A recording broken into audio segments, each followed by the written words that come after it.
Howdy, howdy, howdy, everybody. As you can tell, we are showing a task today.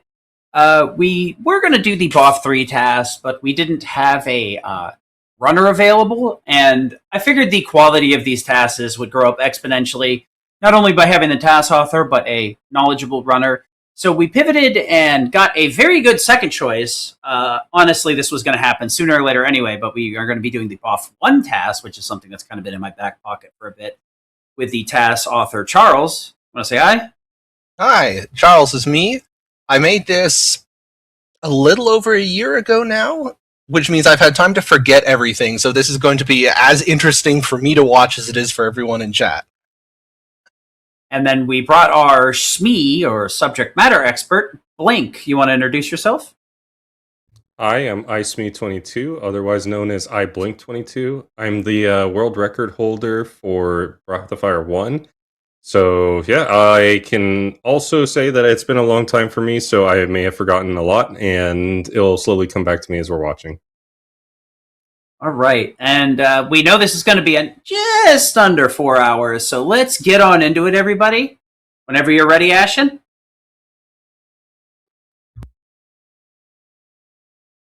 All right, 5, 4, 3, 2, 1, go. Technically, we have a countdown built into the video, but yeah, you know, want some quality assurance here. I think your timer is doing the same thing it does to me, too. Decided, oh, wait. Yeah. Yeah!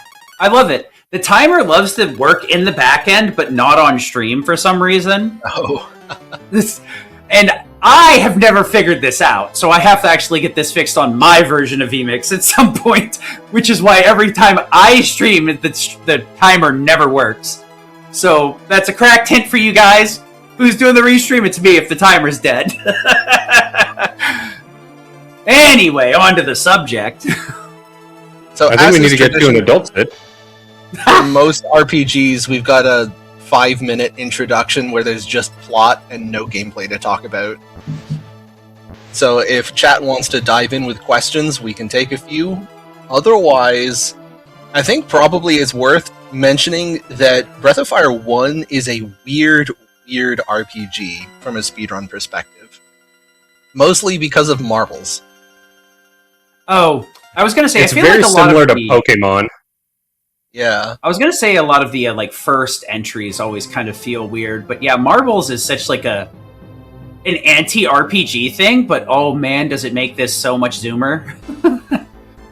So if you think about what does a task do in an RPG normally that makes it faster than a human speedrun, you'd say, well, it avoids random encounters and it auto-crits.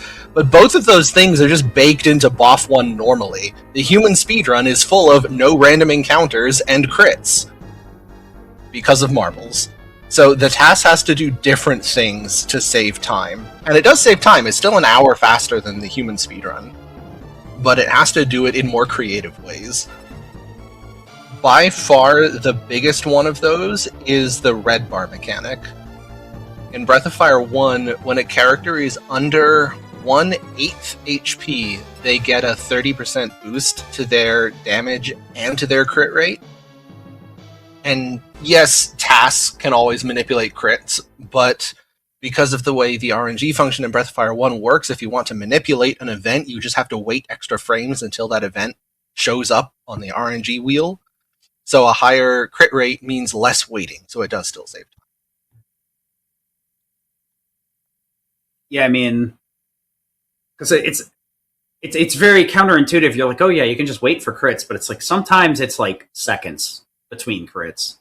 But when you have that multiplier boosted in, it's like, okay, it's only like 3 frames instead of 35 frames, which adds up real quick. And one thing that will immediately become obvious when we start fighting things is that bosses in Breath of Fire 1 have way too much health.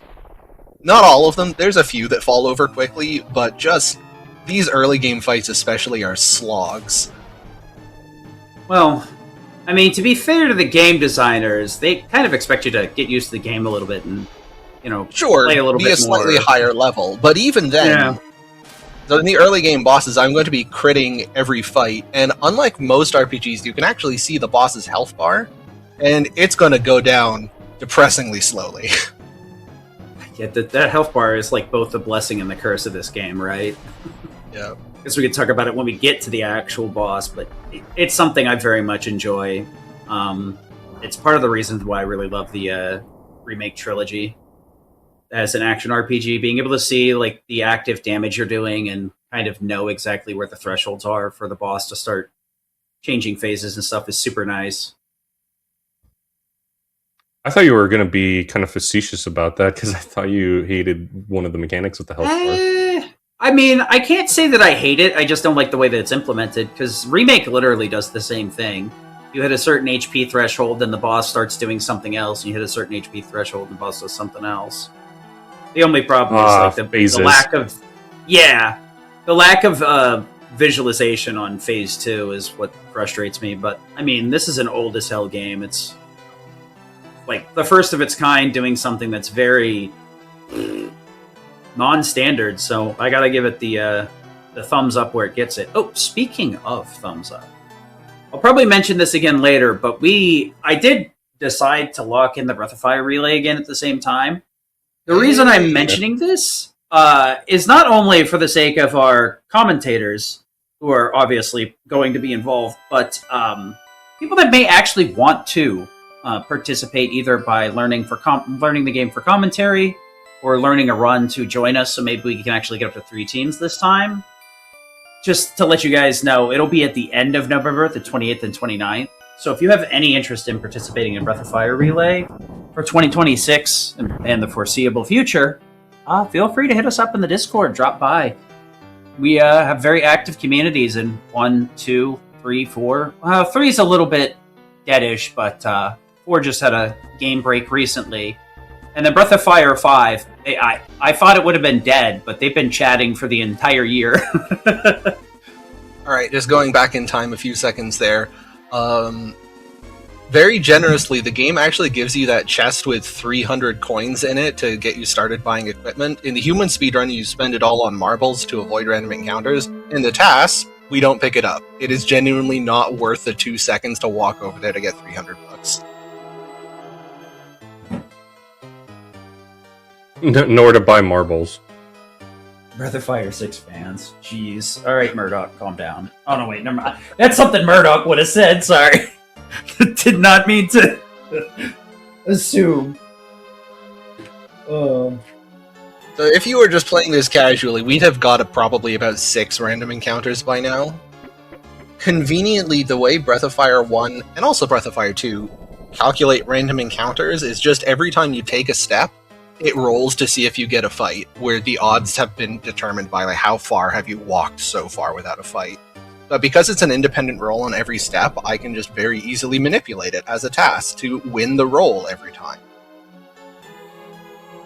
There's only a couple places where it comes up, but funnily enough, Breath of Fire 1 has a cap on the distance you can walk while rolling for random encounters, but you don't get forced into an automatic fight when you hit the cap. It just gives up and stops trying to give you a fight, which I find deeply funny. I'm starting to wonder if it does like an overflow and like goes to a negative value. That would not surprise me. That would be a very reasonable explanation for why the game functions that way. That's literally BOF in a nutshell. Oops, something broke. 404 file not found. So here is, I believe, one of only 2 random encounters we fight in the run. Killing this beak gives you level 2 very quickly, and the extra stats from level 2 make this boss fight substantially faster. How much does that add per hit? Like 5? No, you don't actually get very much damage increase. Like, I think it's like 1. Well, if you're critting, maybe 2. But the big thing is that we level up because you get more HP and defense, which contributes to needing to heal a lot less. But since it's a TAS, you can just dodge everything at this point and get the increased crits, get the increased damage.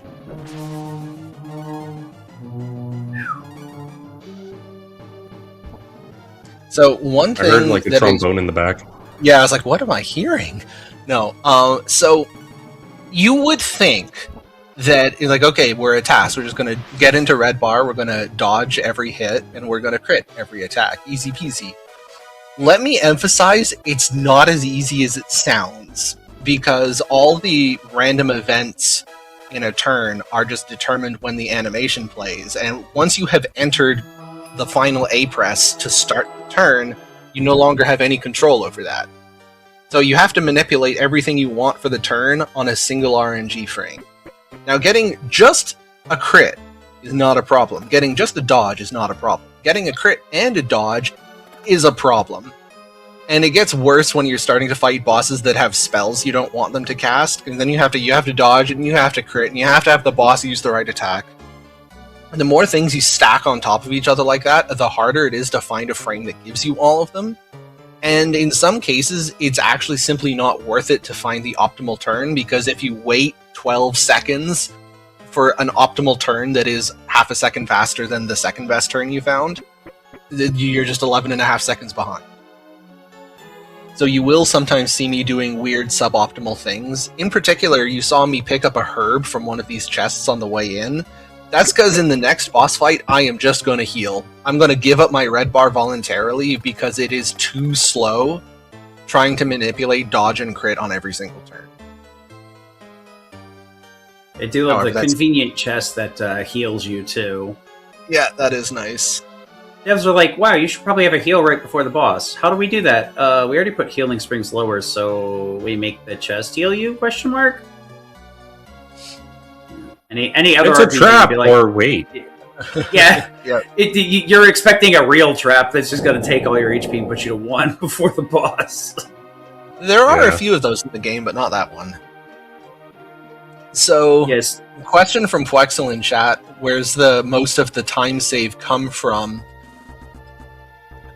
I would say it comes from skipping the shops. Yeah, so it comes in a bunch of different places. Buying marbles is a little bit slow, but also you only actually have to go to the shop a couple of times and you just buy hundreds of marbles. And using them isn't that slow. Obviously, we do save time that way. I think probably the biggest time save is actually just the red bar mechanic. If you watch this task side by side with a human speedrun, even let's say Blink's world record, the boss fights go so much faster because I simply get to do a lot more damage in a lot less time. Both because obviously crits do more damage than non-crits, but also because I'm just auto-battling things to death, I don't have to waste anywhere near as much time in the menus as a human speedrun would. This is the thing you really, really learn to appreciate about Breath of Fire 1 if you're watching a human speedrunner play the game. These menus animate so slowly. Yeah. Anything you can do in combat to avoid menu animation saves time. Yeah, so And it's like, chat's... the fights with the auto battle are really the fastest. And not just auto-battling, but also being able to optimally get other characters killed off so that the auto-battle is only using Ryu, or only using Ryu and Karn later in the game, and also so that we don't have their menu cards constantly cycling in and out. The menus are the worst. Mm-hmm. So somebody in chat is mentioning the wiggling on the overworld. I know we have to progress tonight to get through this, or to get access to this portion. Is it not possible to just kind of stand there, or does they only... I could Yeah, you can there. stand there. Okay, we're just bored. Got it. Yep. He's just memeing and doing a little bit of flexing that, like, hey, I can manipulate without a marble, no encounter. Yep. Such a TAS thing to do. Yeah. We are going to pointing out for the few people that don't fully remember the game. That's like reminding me of the FF7 task now with, like, wiggling on the airplane in the middle of a cutscene. Oh, yeah. That's cute. We picked up a couple of combat items, the C stone and the B stone and the F stone. The alphabet soup stones. Yay! Yep. Exactly. So that first turn where I just took a regular swing that wasn't a crit is a good demonstration of why just crit is an oversimplification. If I'm remembering right, I just checked many frames at the beginning of that fight and none of them were crits. Did you check these frames manually or did you run a script? What is script? That's Gronk has what I only 2 thought. brain cells. No, all of the Breath of Fire 1, 2, and 3 tasks were RNG manipulated by hand because I have no life. I guess the test I also version- just do not have the skill set. I have no idea how to write a script. My This test coding videos ability version- started and ended with Hello World in grade 11. Yeah. I mean, that's what we got Nitrodon for. Nitrodon, please help us. Save us. We don't know what we're looking at. The TAS videos version comes with extra trombone, I guess. Yeah, I'm not sure if that's an audio mixing thing. It has to be. Maybe What it's else would the improperly emulated. It just reminds me of the YouTube poop, which is like the girl on the basketball court covering her ears. It's a really poorly animated trombone playing kid. Now here's a boy. little detail that's easy to miss. Breath of Fire 1 has random stat gains on level up. There's a default value, and then you can random either +1 or -1 from it, or +0. So, obviously, I'm manipulating to get high stat increases. I want strength, and I want luck for crit rate. But another secondary thing that you wouldn't think about is that there are 7 stats that you can gain at level up. HP, MP, strength, vitality, agility, wisdom, and luck. And there are 3 lines of dialogue in a dialogue box. So your normal level up will have 3 dialogue boxes. The first 3, the second 3, the last one. But if a character would normally gain only 1 stat and you manipulate it to get the -1, they gain 0 points of that stat. It doesn't display a line of dialogue, which means you only gain 6 stats, which fit in 2 dialogue boxes. So I'm manipulating Ryu to gain no wisdom when possible in these early game levels. I think it only works through level 9. I may be off by 1 there. After a little while, Ryu starts gaining 2 points of wisdom and you can't do it anymore, but these early levels, I can save a handful of frames by manipulating Ryu to be very, very dumb.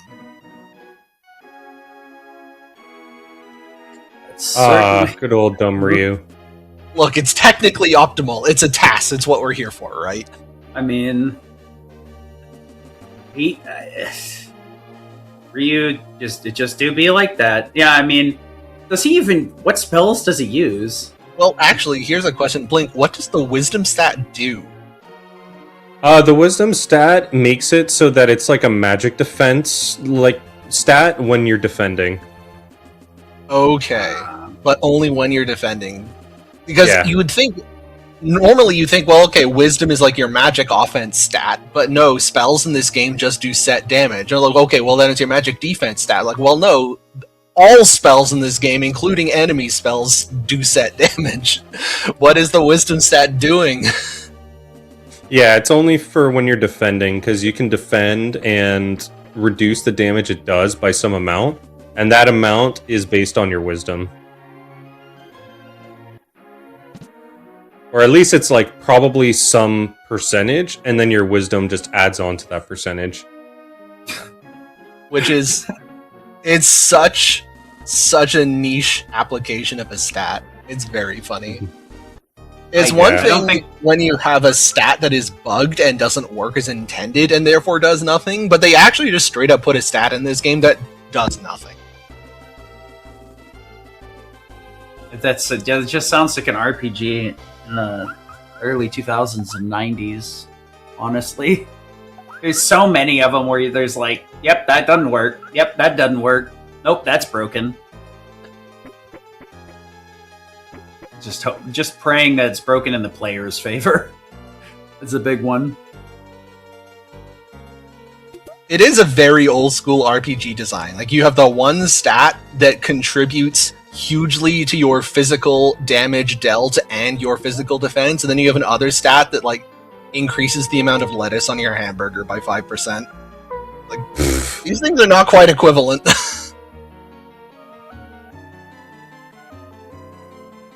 Yeah, I mean, not like us. So we're taking a couple of detours here. We need the iron ore later. Incidentally, the fact that there's a plot item you need for a later quest in the game that's just sitting in a chest in the middle of this random early game dungeon is also very funny.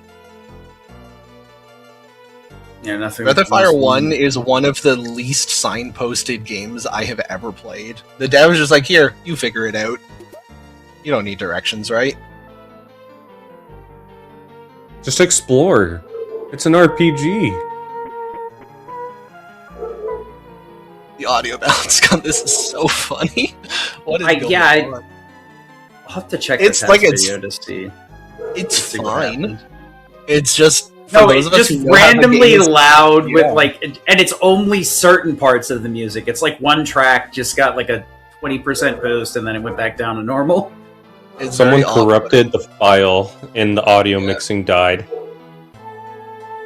I mean, this could have been avoided if I just had Ace write another script for the inputs for this one too.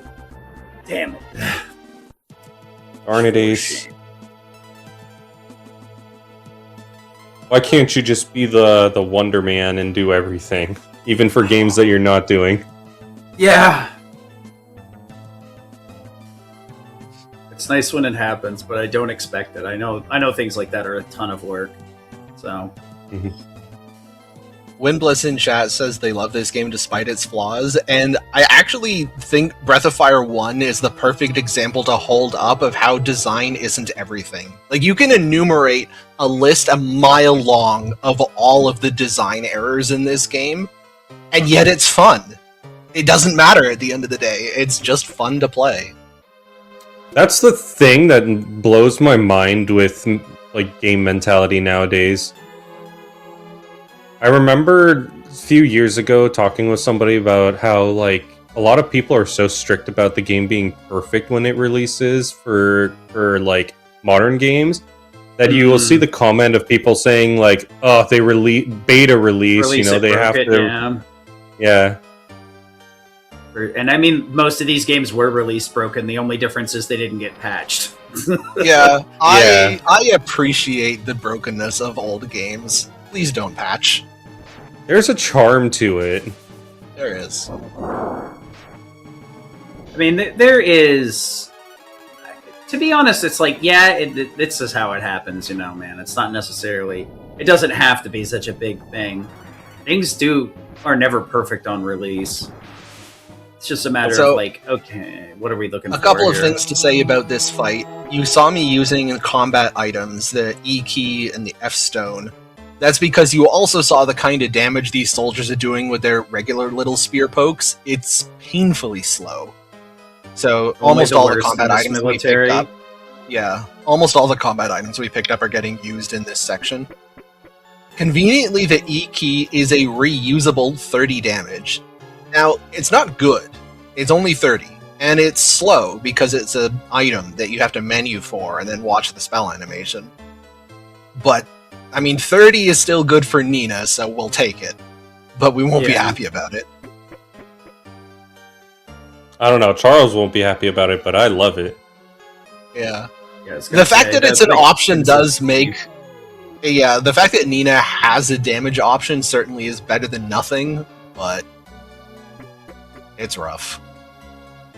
It is interesting too, because like we kind of bounced around it earlier with the bosses, but each and every boss has their HP pool. But once they hit this kind of nebulous, not zero number, they'll just kind of transition into a phase 2 and then have an invisible health bar.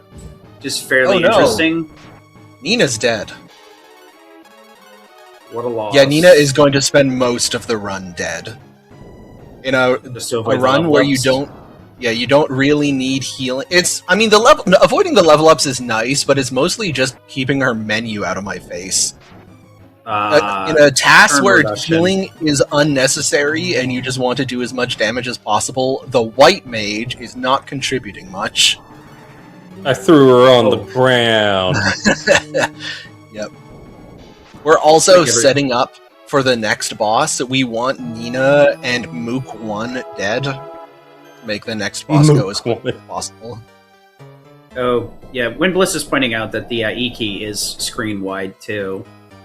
It rarely comes up because it's, kind of gets spammed against bosses. We don't take enemy encounters unless absolutely strictly necessary. Yeah, if you're playing casually, the fact that you can just 30 the whole field with Nina is very nice.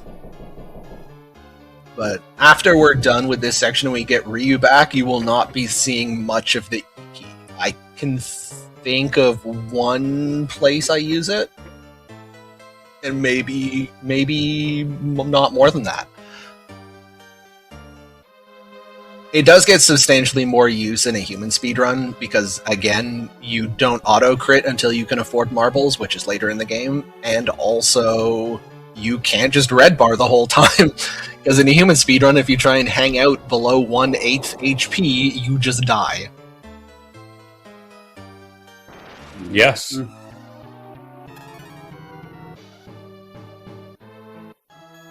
So the gimmick with this boss is Soldier 2 runs to get help, and then you fight him with just Nina and Soldier 1, which means that if Nina and Soldier 1 come pre-deceased, the fight ends immediately. Yeah, interestingly, the first phase of that fight is programmed where either if you attempt to run away, because like in a casual play, you'll notice that you don't do any damage to him. It's basically like scripted. So if you either burn off a few turns because you're trying to attack him and do nothing, like the fight will end. If you try and run away because you notice you don't do anything to him, the fight will end. And then it moves on to the second phase where Soldier 2 runs away, and then you're left with just Nina and Soldier 1. And then it kind of becomes like a real fight, except you can't kill him. So it just ends once you game over. And therefore, just having Nina and Soldier 1 dead, it just ends the fight instantly. Another thing, eagle-eyed viewers will notice that in addition to the combat items I've been opening from chests, I also picked up a couple cures and a moondrop. That's also not because I'm going to Eagle Eye. Oh, thanks. That's not because I'm going to need healing items, it's just because they sell for a lot of money, and what I am going to need later is a lot of money. Oh, yeah. That's so deep in the run, I kind of forgot. That was the thing. Yeah, so it's an hour and a half in-ish, I think. There's a This segment in the really game. expensive buy. Yeah, you have to buy a gold bar for $65,000, and you actually just straight up need to acquire $65,000 and take it to an item shop and buy a gold bar. The game intends for you to get that money by doing a bunch of side quests in the city where you buy the gold bar that give you approximately that much money. But that sounds slow, so instead I'm just going to pick up money on the way there and it'll all work out. Also appreciate that we left town by just taking the waterway. Oh yeah, the fact that you can Just sluiced out of swim out. town. Yeah, that's nice.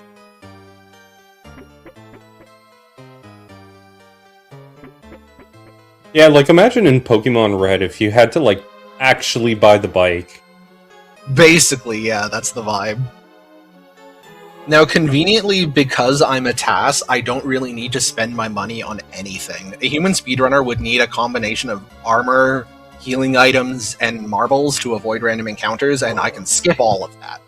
So I'm saving money, and I'm picking up things from chests that sell for a lot, and I will do the one quickest, shortest quest in Aurea to get, I think it's $20,000, which obviously, that's a big help. That's a third of it right there.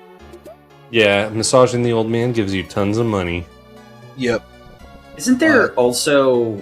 I remember when we were doing the Breath of Fire 1 run, what was it? It had to have been a few years ago at this point, that you mentioned one of the armors here is a huge buff for Nina because like her base armor actually has a weight penalty, but I guess we don't need to bother with it in a TAS if she's just going to be We actively dead anyway. want Nina on the ground. Yep, giving Nina armor would be detrimental. Also, we have the Rang. Bless the Rang. I love how I just kind of noodle through my thought process out loud. Then I'm like, wow, that was a stupid question by the end of it. So this guy casts spells, which means there's no dodging. Instead, I'm manipulating him to just do things that aren't that slow. And the ring, I miss that so much. Yep. At least it exists in Dragon Quest still. Also, manip the Beastone drop. So I got a refund on one of my combat items that's going to be useful later. Yeah, Rang's nice, has pretty high attack, and also tags the entire enemy team as well.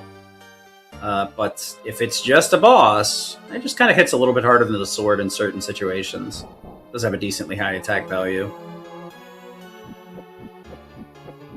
If you can dodge a Rang, you can dodge a ball. I mean, I think most people can dodge a Rang because like 95% of the population can't even throw them right, so I don't even know if somebody could even on target with that. Hello? Okay, you're drunk. Please go home. No, he's But just actually, old. please go home. That is where we have to go. Wrong, Yeah, no, wrong. There we go. Just take Takes the his long sweet way. time. Genuinely would have been faster to walk.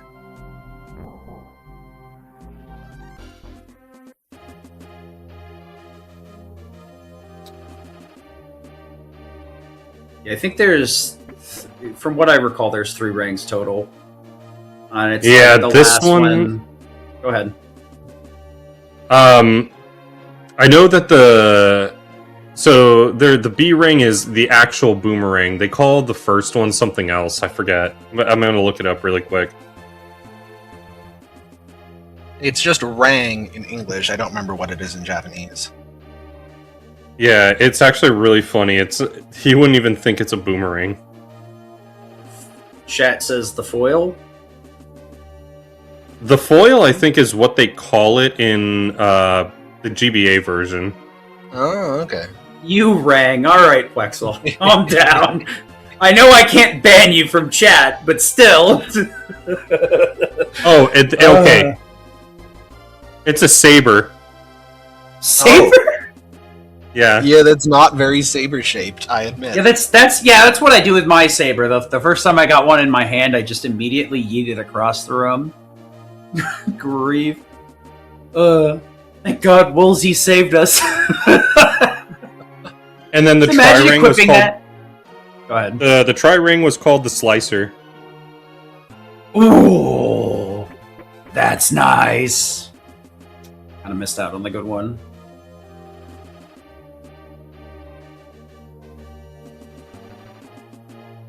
Oh yeah, There's a very Autumn cute got in bit there. of technology here. If you talk to the guard on the left, then you can take a step to the right while the guards are walking back. It saves about a quarter of a second.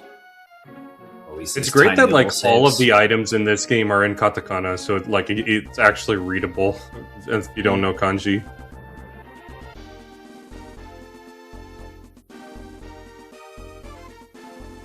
Oh yeah, that's right. We have to go to the forest after. If not you watch first. very closely, you will see what looks like a very tiny stutter as Ryu walks. That's just me avoiding random encounters.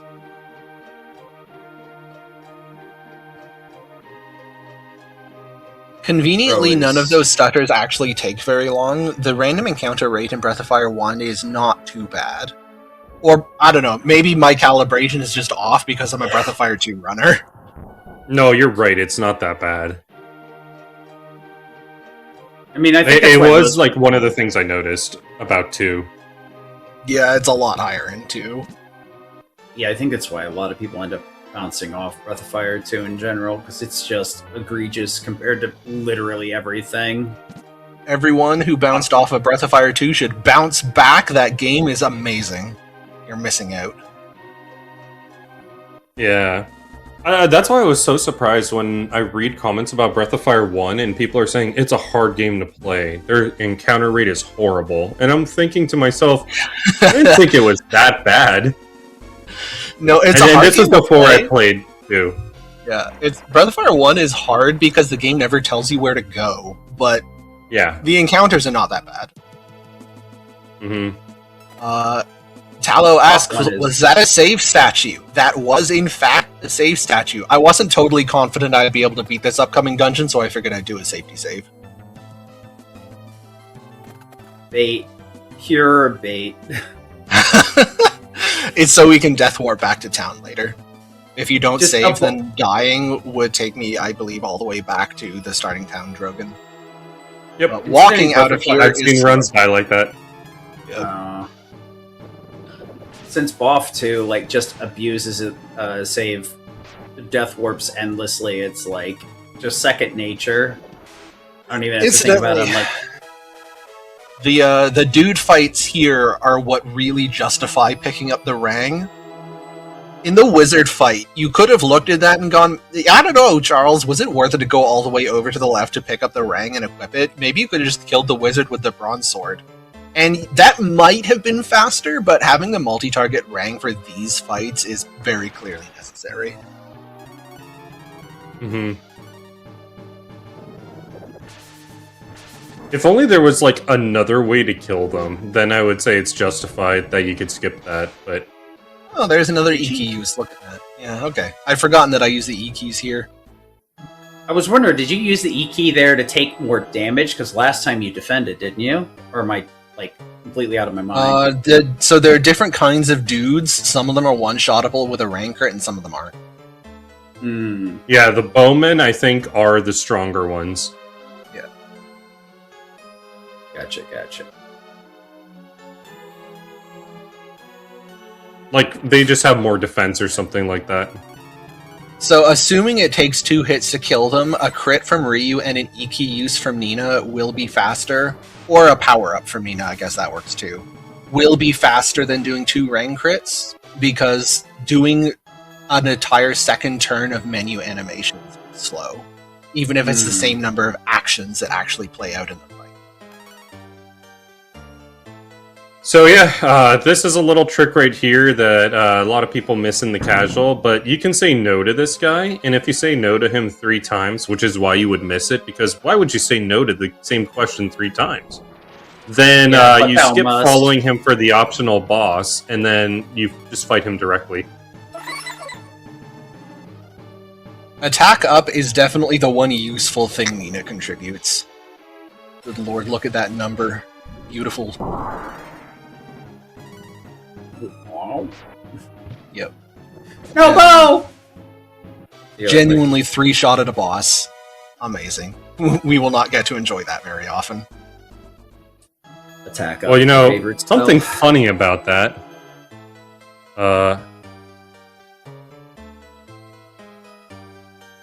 I'm waiting for the funny thing.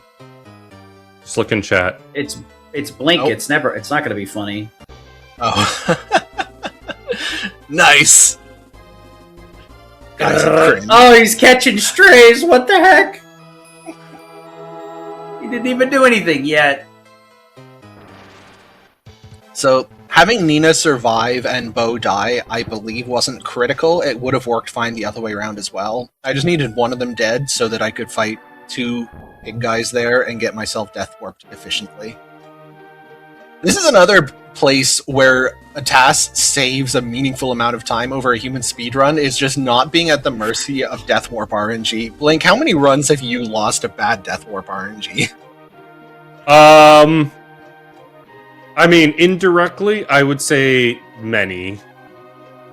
Mostly because I end up... Like, they end up indirectly contributing to it, because I usually end up having a benchmark for where I want the run to be at a certain point. And if it's not there, then I'm like, okay, well, this is a dead run, so we're not going to continue. Yeah.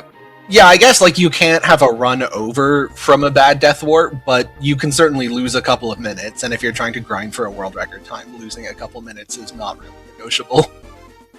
Yeah, I would say the one that's the worst in this section is the one that's coming up after Wisp. Mm. That one's pretty bad because you can't control what Wisp does to you. With this first Death Warp, you can control a lot because you can use the chest to harm the person with the most health. That's true. Yeah, that's right. And then the next worst one, which is probably the worst one in the game, is the one after the I Spy, which, like, is where I actually lose like over a minute in my world record. That's the one I was thinking of. I mean, if anybody has a reset line, it's Blink. I've seen this man hard committed to the line. If low, unacceptable, reset infinite. Yeah. Thanks. And then when I'm on good runs, I'm like, okay, I'm willing to keep this run, and then the run kills me.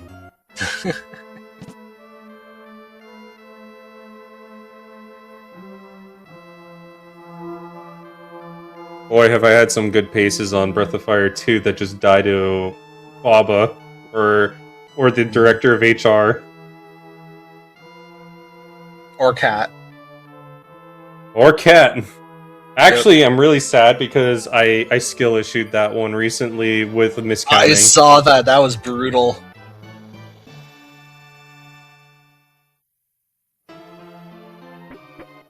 She survived with 3 HP. Yeah. So the next dungeon doesn't actually have a boss. Is there anything interesting to say about the Water Jar Cave? I think, is this the one where you kill a mage? I think you are correct. Typically in the speedrun, we don't do anything in here in RTA. You would just go through this cave to pick up the water jar stuff. But as Charles mentioned, we want to get money for this section in Aria. So he's going to kill for a Moondrop here, which is the highest selling item you can get in the game. And these guys are the only guys in this area before Aria that can drop it. And a one-action fight is a pretty efficient way. How much do those sell for? Is it 10,000? No, it's 5,000. But the shops in this game have multipliers that are hidden if you don't. So in the Aurea shop, it sells for 6,500. Yeah. Yeah. So that like 10-second-ish random encounter for $6,500 is just the most efficient way of turning time into money.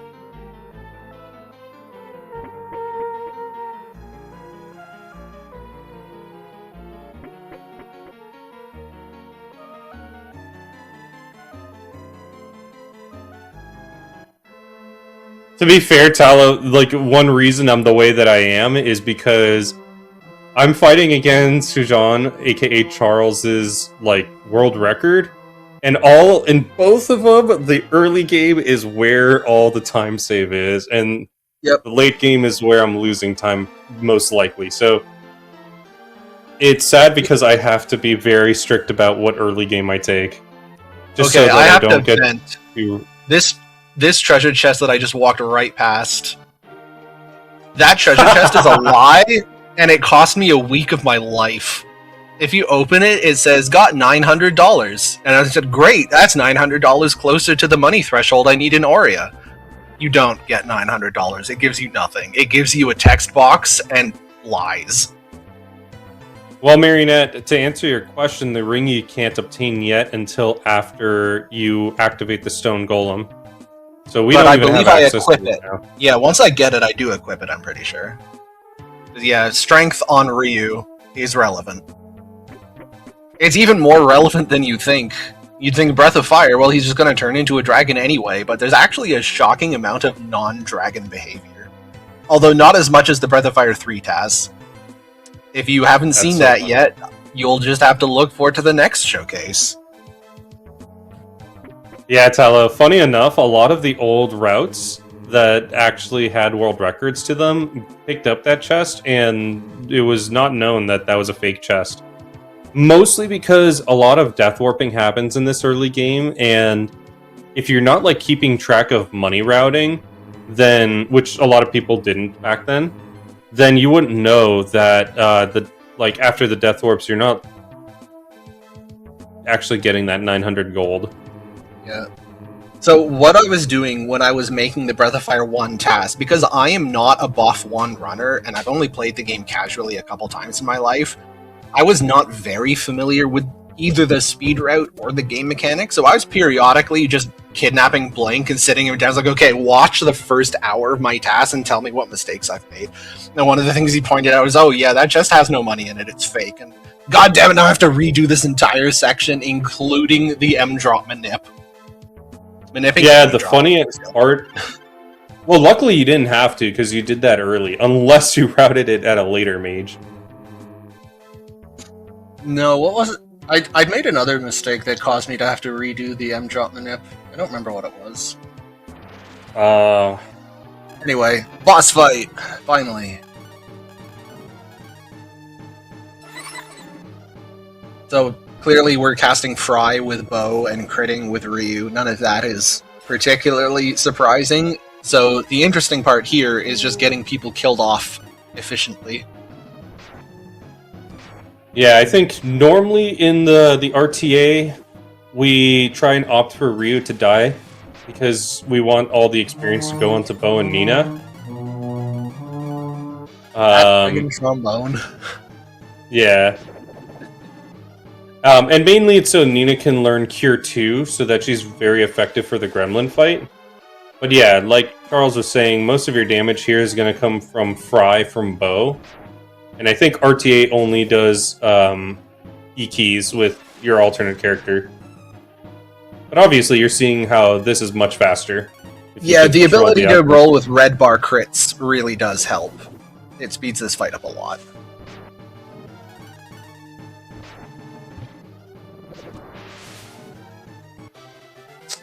And the cloud enemies are one of the few enemies that don't have a second wind phase. Which is great. They only breathe once. Yeah, I forgot. Wind. And would you believe that it's a breath of fire? Yeah, got us.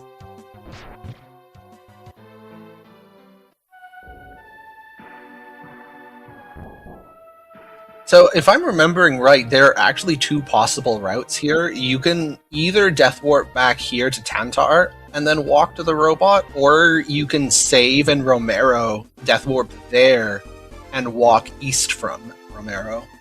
This ends up being slightly faster, but it was close enough that I felt obligated to test it.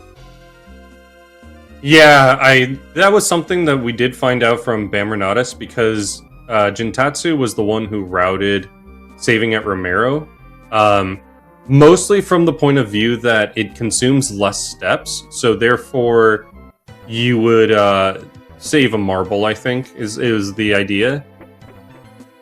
But if you stretch your marbles pretty thinly, then this is actually faster by, I think it was like 10 seconds, because you just skip all the save statue text. This fight. Oh, I'm getting flashbacks. I hate this fight. I mean, the result is beautiful, but I'm not kidding. I spent a week on this fight alone. Oh boy. Turns out he remembered.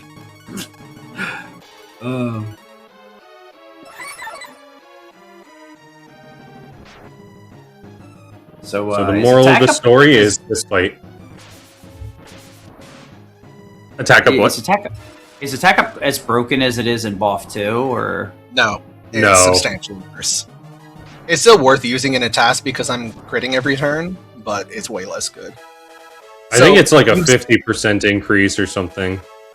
Yeah, what I needed this fight was that boss critting Ryu on a turn where also everything else worked. Because I need Ryu not just in red bar, but I need Ryu so low that he will be one-shot by my next Death Warp encounter. And I needed everybody that low. Trying to find a version of that fight that is fast is not hard. Trying to find a version of that fight where everybody ends the fight at single-digit health, also not hard. Trying to find both at the same time was brutal. It was the worst. It was probably one of the hardest boss fights to optimize in the run. Oh man, listen to that teleport sound. I know, right? When you see my Death Warp fight in the next cave, you'll understand why it was important to get my health bars this low.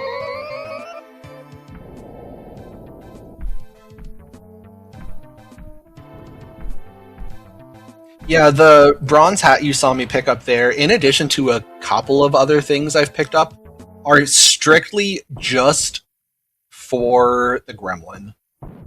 If it weren't for gremlin, I could have skipped all of those. But we actually need equip for gremlin because he hurts, you can't avoid his damage, and he hurts. And he has a lot of health. Make sure you don't get him wet or feed him after midnight. Yep. I am actually very happy with the gremlin fight that I ended up with, but it also took a lot of prep. The difference is that with the gremlin, I was expecting it to be bad because it's the gremlin. If you don't know, Breath of Fire 1, gremlin is famous for just how awful of a boss fight it is. I was not expecting that random guard with his friends to be such a problem.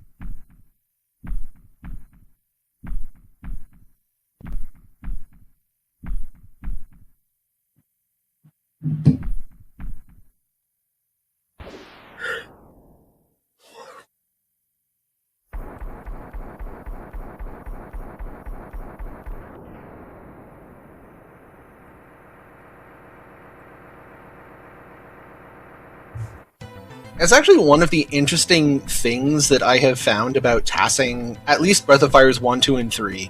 It has been true in all three of them that the hardest boss fights to manipulate are the early game ones. The later in the game you get, the easier TASing becomes.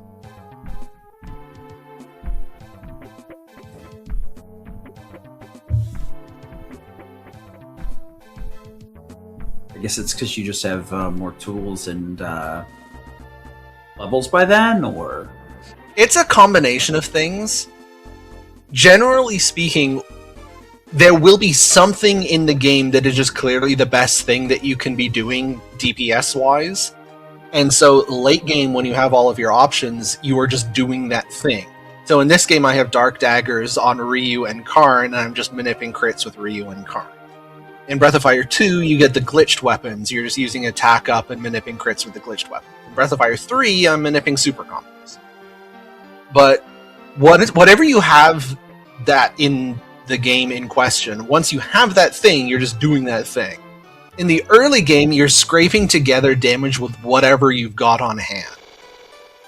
And it's usually slower, and therefore there's more that you have to manip in a given turn.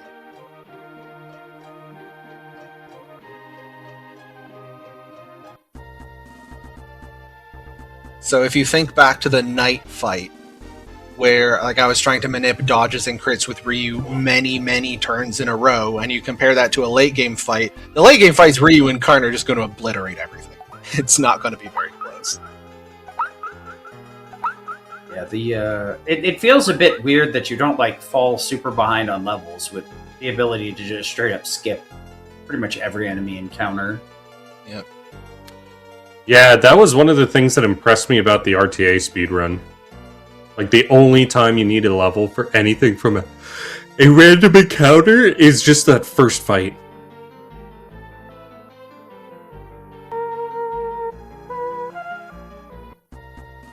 The audio mixed flute.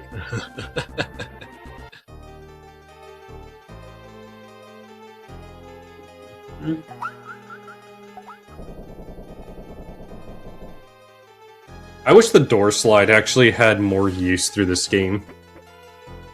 So, Concussed Gamer says that they've never watched the Breath of Fire 3 TAS, but are surprised Aura and Warrior aren't used.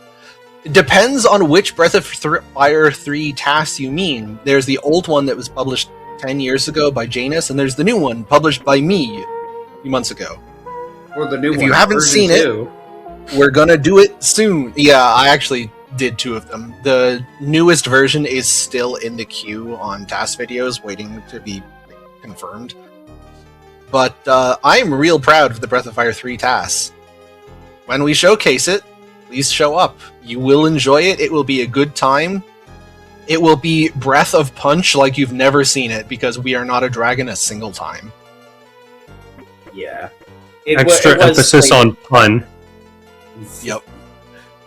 It was slated for today, but I found that with these TASs that it works out a lot better to have both a runner and the TAS author. when possible. Yeah. So Especially because the Breath of Fire 3 task kind of just opts out of playing the game for the second half of the game. So having a human runner to describe what a person would have to do instead of the task shenanigans definitely will contribute to the entertainment value. I would not want to try and showcase Breath of Fire 3 without a runner. yeah, I mean, I did it on my own channel, but that's my own channel. Nobody expects anything on my own channel. I mean, the other thing is it's incredibly hard to get a Breath of Fire 3 runner outside of the relay, so I'd like to cover as much of that as possible so that the lack of having it as an actual straight showcase versus having a relay race, there's something that's relatively representative of the actual run itself, too. Right. We have the ring. Which was the Now we entire must reason we melt were you. in here. Yep. The one-step death warp fight. Okay. Bonk. I love That the crit was chilling on the necessary. menu. I needed to manip 3 of those amoeba, and I needed to manip one of them critting Bo because Bo had too much health after the soldier fight. So, what do you lose from dying? 25% gold. 25%. Okay. Just a quarter. Wow, that's very non-boffish. Well, I mean, if you really think about it, buff 3 and 4 don't have death warps. You game over if you die. Man, imagine how much worse Breath of Fire 1 would be if you couldn't death warp. It saves so much time. Yeah. So what you're saying is there's a casual progression. 1 is 25%, 2 is 50%, 3 is you lose, die. Yep. And then 5 is literally restart from the beginning. You don't even get to restart at your... Yeah, you're right. There is a slow creep of a power creep for death in Breath of Fire. Whoa. Never really realized it. Grief. Should have been called Breath of Death. Breath of Death. Yeah. So, I think that name is taken now, but... Imagine instead of us calling it Boff, it would be called Bod. Nice. I'm more of a Bod 2 fan. I'm gonna grind that Bod. Gotta get world record. Yep. Alright, time for everyone's favorite boss fight.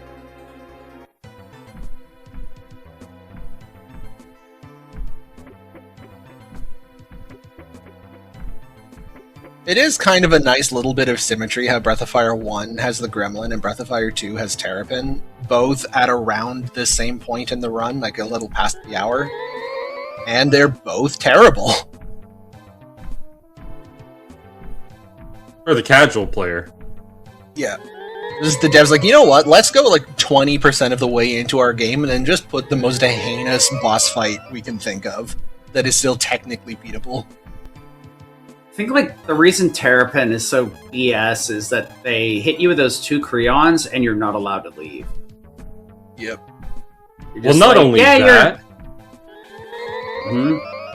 but also he's the first guy that you fight that has multi-targeting attacks that hit really hard.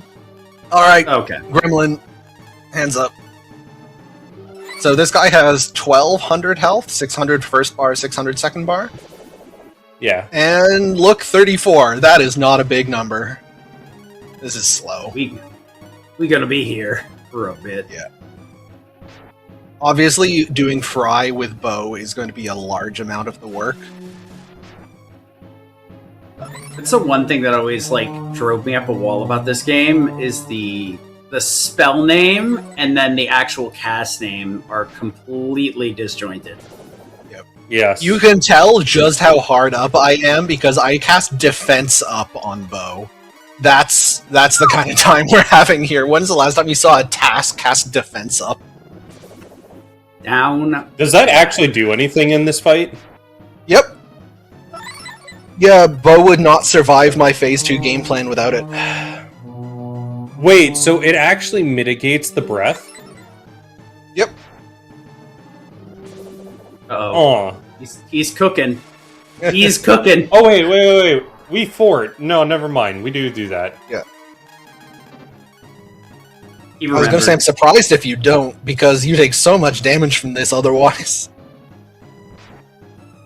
It's The been problem so is- long. The problem is that multi-target attack is not dodgeable, which means that it's nearly impossible to keep Ryu in red bar.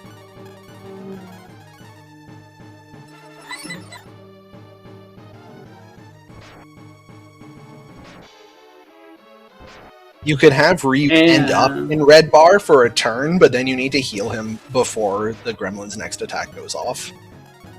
And I do that, and it is necessary. Yeah, but what we're seeing right now is the mechanic we were kind of like yapping about earlier, where it's like you get to see the initial HP bar, it shifts into phase 2, and then you get this sliver of health that's just kind of undefined. This is kind of I think this is a lot of people's gripe with this game, is that you really don't get any indicator on phase 2, you're just kind of flying blind. It's because they spoiled you with the initial health bar. So for this game plan to work, I need to not just manip crits with Ryu, and I need to not just manip the boss's damage rolls to be low enough to leave me alive at the end, but I also need to manip high damage rolls on Ryu, and I also need to manip this Proton B drop.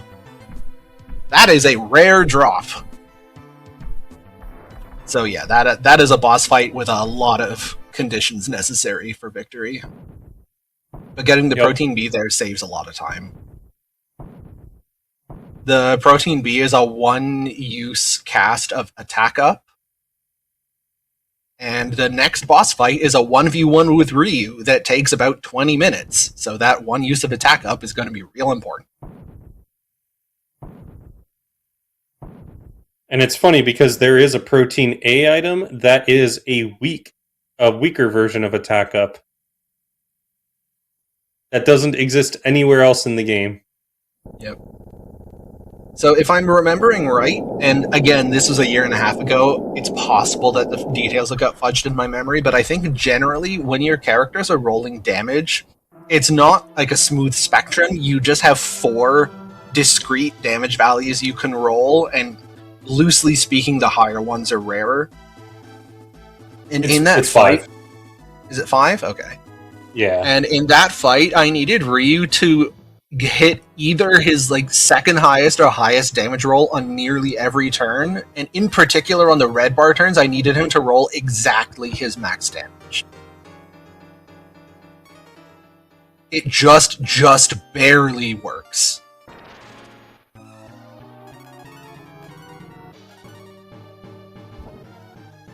I think the numbers were, you saw Ryu do several crits for about 50, and his red bar crit was 66.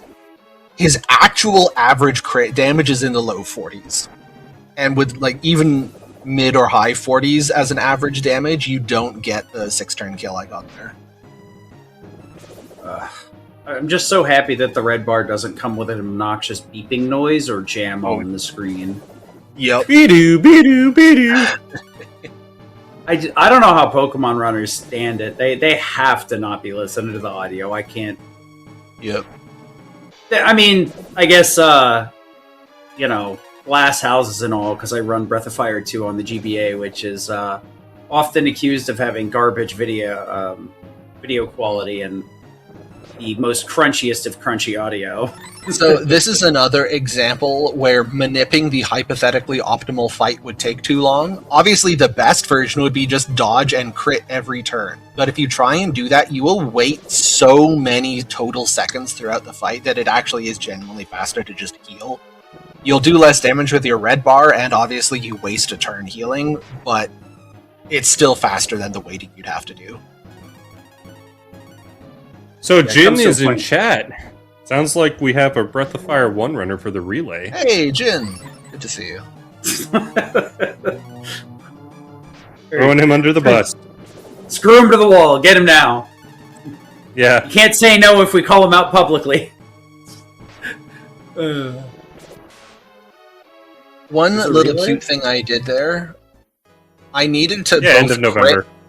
I needed to both crit and manipulate the cure drop from him, and the frame that did that ended up being far enough into the turn that I could actually use a bit of time to reorganize my inventory before getting to the necessary frame, rather than just sitting still for 3 seconds. And that matters, because as previously mentioned, the menu in Breath of Fire 1 is horrendous, so anything I can do to get my items slightly more efficiently organized is worth doing, if I can do it without.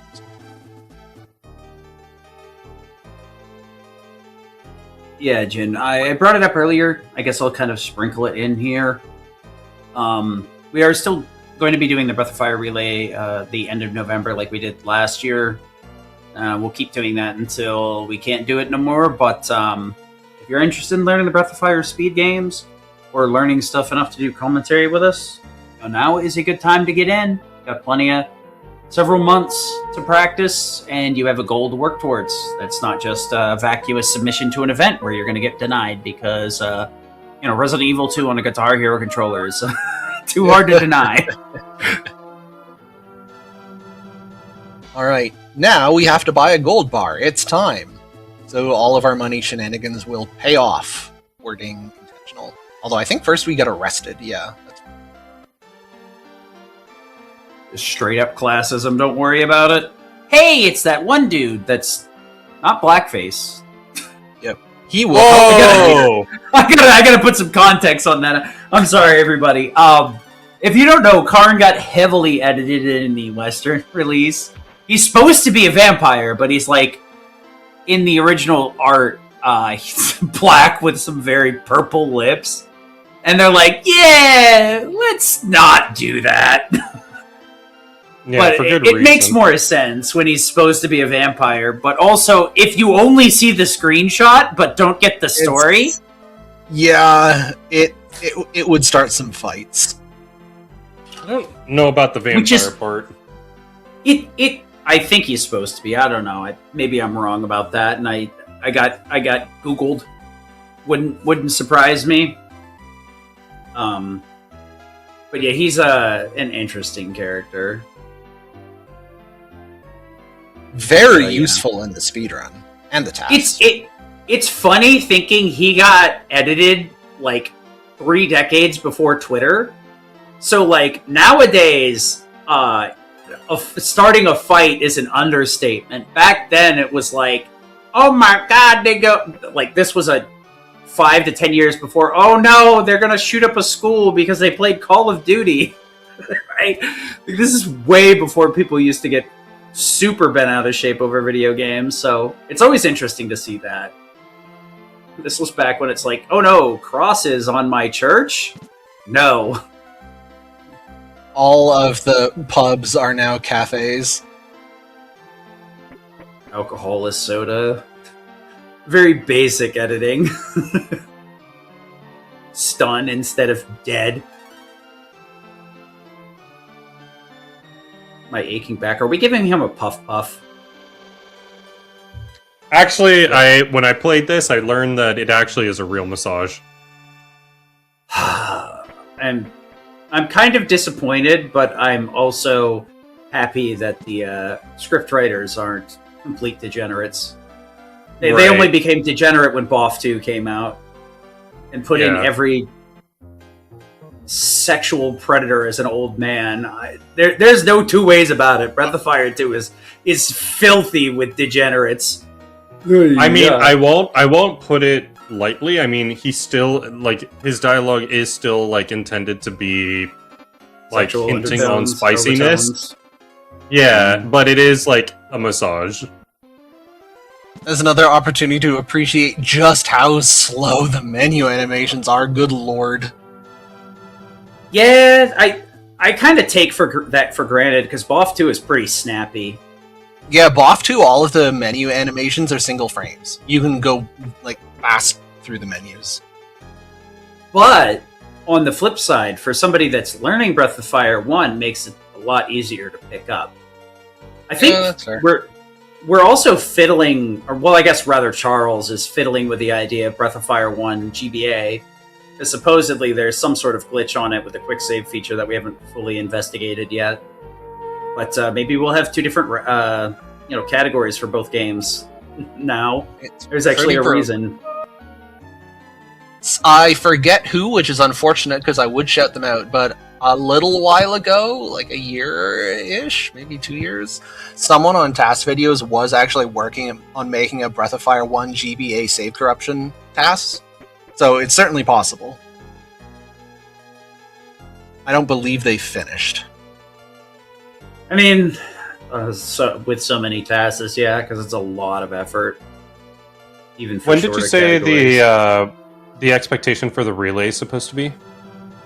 November 28th, 29th, but the same date we did last year, unless there's a reason to change it. That's what I put on the calendar. That's still like Saturday and Sunday? Mm-hmm. Okay. Bro, there ain't no way I'm gonna go out of my way to schedule an event and then do it on like a Wednesday and a Thursday. Like, nobody's gonna watch that. I don't want to do that either.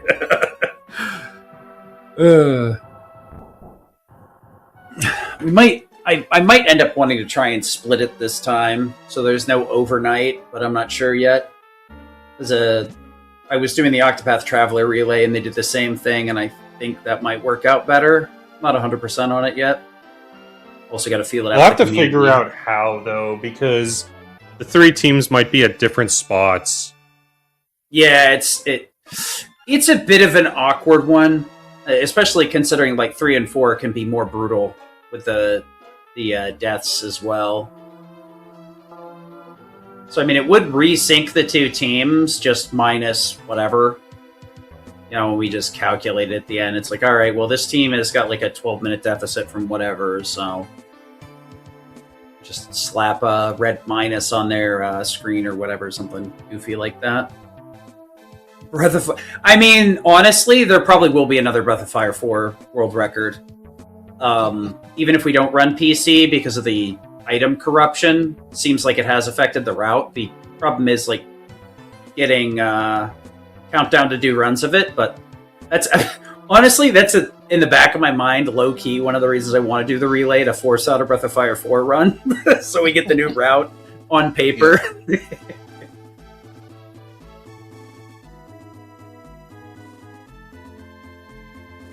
But yeah, I mean, if we need to change the dates, we can. I just figured it worked out well for everybody, and it's easier to have it on the calendar so that when we get closer to it, I'm like, oh yeah, I should probably make sure this is organized properly.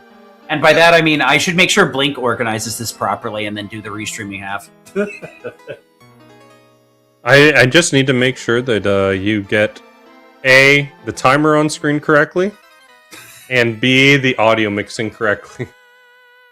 And maybe, hopefully, it would be a shame to have a Breath of Fire event without the trombones. Ideally, we'll use an SRT next time so that we don't get tagged with Twitch browsers just going down, buffering, or throwing ads at us.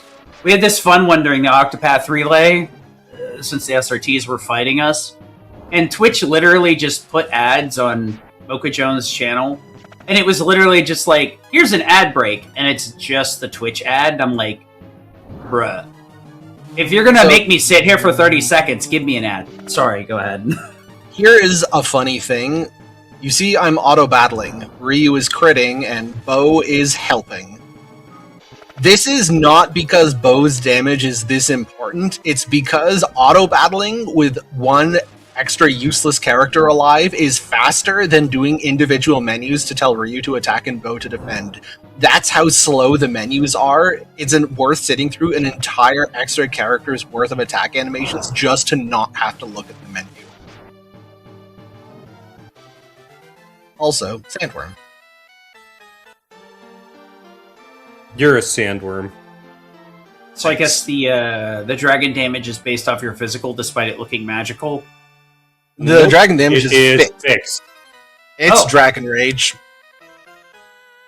It does respect elements, which is occasionally handy, but yeah, each dragon just has a fixed base damage that it always deals, unless modified by an element. And it is considered an attack, so it also benefits. Yeah, it benefits from marbles and yeah. No, that's one of the reasons why I say that this is such an interesting task in relation to its human speedrun, because a human speedrunner is using marble ones to just force crit with dragons, which is exactly fixed damage, so there's no manipping. So other than the fact that I can manip the crits, I don't need to spend money on marble ones to get my auto crits. I am basically doing the same strats that a human would do, because there's no variance. Yeah, to the extent of what Jin is talking about is that the game considers the dragon attack as an attack, but it is considered magical in nature and also has like elements and fixed damage tied to it. So there's a boss later where he's programmed to have a 25% chance to dodge attacks, like the attack command, but that move is a guaranteed always hits no matter what, so it bypasses that 25% miss chance. I was almost expecting you to say, like, auto battle doesn't trigger that, or something funny like that. I mean, you still laugh, so I guess it was funny. That's even funnier. That, like, you don't even have to do anything, it just doesn't work. But only for the dragon. Also, now that we have a dragon, you can clearly see that even Bo's Fry, which was doing a lot of our work before, immediately is now irrelevant. When the dragon can crit for 260, nobody else matters. It's like, That final T-Bolt attack will always happen, and always does exactly 25 damage. So for the setup, I just needed to have Ryu be at over 25. Final attack. It's kind of interesting looking back at it too, from like the boss of 2 perspective, where you just gotta cram AP recovery down Ryu's throat to get where you need to be.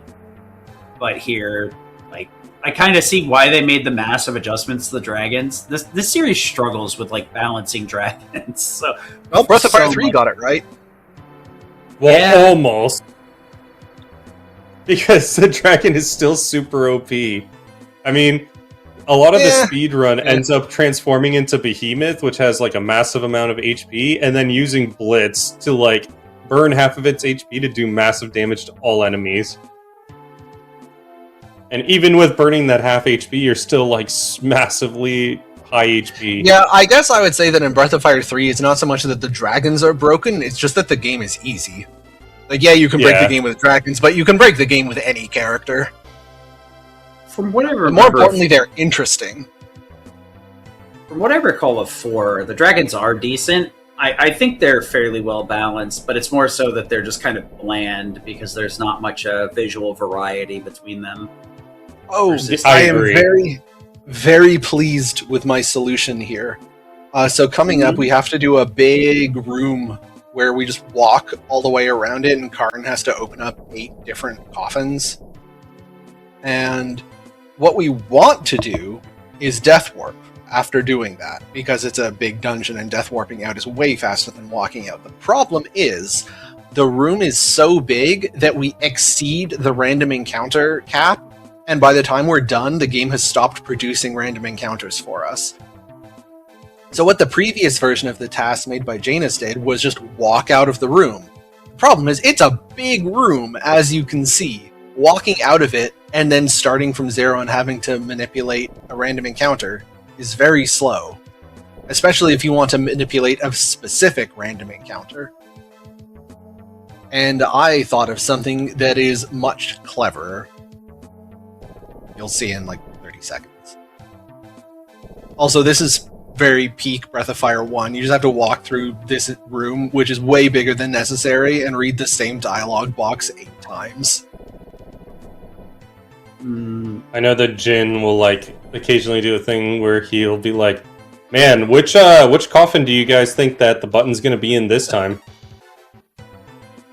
So that's the trick. You actually just take a random encounter and immediately run away halfway through the room, and that way the game will still be producing random encounters when we're at the end. Just barely. Just barely. The room is just small enough that you can do it with 2 random encounters without ever leaving the like random encounter range. Calling this room just small enough feels very ironic. If it were, I think if it were 2 tiles bigger in both directions, then this trick wouldn't work. You'd need to take a second random encounter partway through.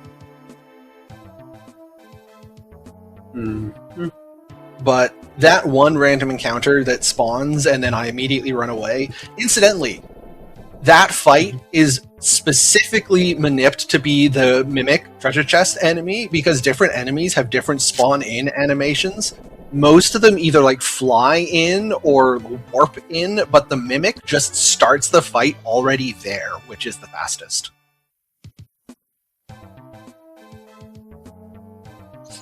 Alright, and now we have a almost immediate, I think, 1 step? Yeah, 1 step. Get the random encounter, get the correct random encounter for a very fast death warp. And previously, I had put a wolf hat on Karn, which is a cursed equipment, which causes him to take double damage, which lets you do that death warp in a single turn. Skull hat, thank you. Not wolf hat. Yeah. Yeah. Wolf hat is also a cursed hat, but it's a different one. Yeah. Yeah.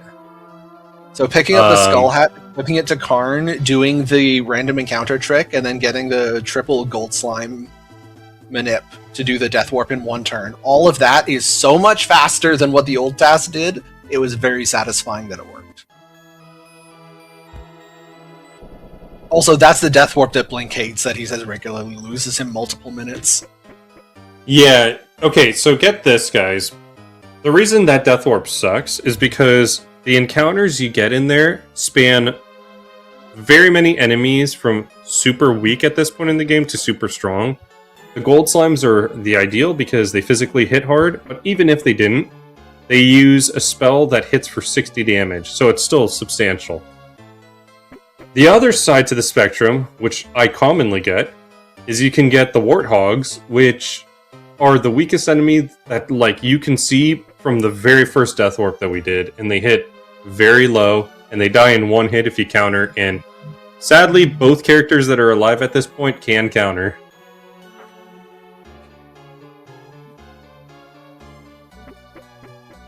So therefore, that death warp can suck. You can get like a really bad fight. Really funny about the cursed equipment is that nothing in the game indicates it to you. You just get Bo in the party and you get the wolf hat and you're like, oh, the wolf hat is a good helmet for Bo, I'll put it on him. And then you're like, why is Bo so weak? He dies so fast. Yeah. It's because the devs were mean. Those mean devs. Yep. So this is another cloud enemy, big spellcaster, which means not much dodging. However, now that we have a full party, we're going to see what is going to be the strat for much of the rest of the game. Manipping dodges, as well as everything else I want to do, even when it's possible, is usually too slow to be worth it. So we will have Ryu and Karn doing all the work, and everybody else is cannon fodder. Yay, cannon fodder. Karn currently seems like he's praying for relief. No, he's suffering a heart attack. Big stroke, little guy. He just can't handle the trombones. He found the keyhole. Well, that's what it was. He dropped the key on the floor. He was looking for it. Yeah. Huh. Neat. So this is one of the rare cases where I actually did deliberately want to keep everybody alive, because them being alive lets them be helpful in the next couple of fights, which are like mini boss fights with friends. So Bo and even Nina can contribute a little bit.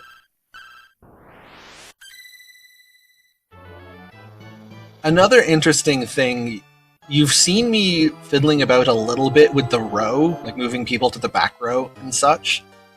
You would think that, like most other RPGs, back row means like you have higher defense but lower physical damage, but actually no. Your physical damage is the same. There's no downside to being in the back row. The only thing that motivates you to ever be front row is that enemies are more likely to target front row characters. So if you want to focus damage on a particular person, you can front row them.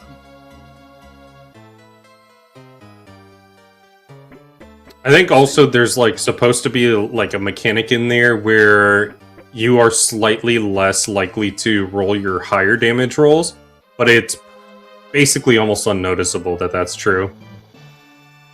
the Breath of Fire, there's supposed to be this thing. Just like every single game has that, like in at least 3 different pieces of code. Well, this is supposed to function this way. It may, it probably doesn't function to an effect that's noticeable. As the TASer, I certainly never noticed it being relevant. But yeah, it doesn't reduce the damage you take. Interesting. Conveniently, they give you another gold bar there, and then you need to give it away again. Nothing like finding a actual stack of cash and then being like, all right, well, you can have it. I don't need it. Surely.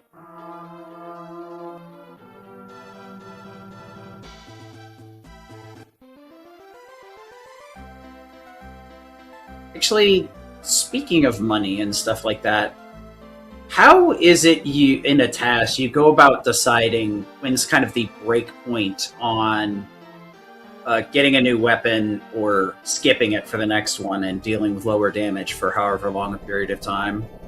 I mean, I can tell you what I did. I won't speak for other more competent passers. I just did it both ways and see what was faster. Did you go out of your way to grab the thing or just pop it in your inventory with cheat codes or something like that? No, I just mean like make 2 versions of the TAS. Of course. No, see, what I was getting at was like, why would you go out of your way to grab it and then do that? I guess for timing purposes, right? Yeah. So, like, the question, or at least the question as I understood it, maybe I didn't hear you correctly, was like, is it worth it to go out of your way to get a better weapon to do more damage, or just continue rolling with the weaker weapon that you already have? I guess I kind of had a small brain take there for a moment, because I'm thinking like, it's as simple as like, okay, I'll just put the broadsword in my inventory and see how much time it saves on the boss fight. But I guess the other factor is also getting said item and how much time it takes to get that item is also... So anytime there's a question of like, well, you have 2 options, they both have an upside and a downside, how do you know which is faster? The answer is always, well, I just did it both ways. And you're like, but Charles, doesn't that take a huge amount of time? And yes, it does. Thank you for asking. And that's how you get a quality task, right? Famously, I guess it hasn't had a chance. This will be famous in the future. The most extreme example of that is the version 2 of my Breath of Fire 3 TAS. So when I originally made the Breath of Fire 3 TAS at the beginning of the year, I made the TAS and I published it, and then I had an idea like, okay, well maybe it is worth RNG manipping some enemies in the early game to drop ivory dice, which you can use to boost experience from an early game boss fight and use it to get extra levels on Ryu.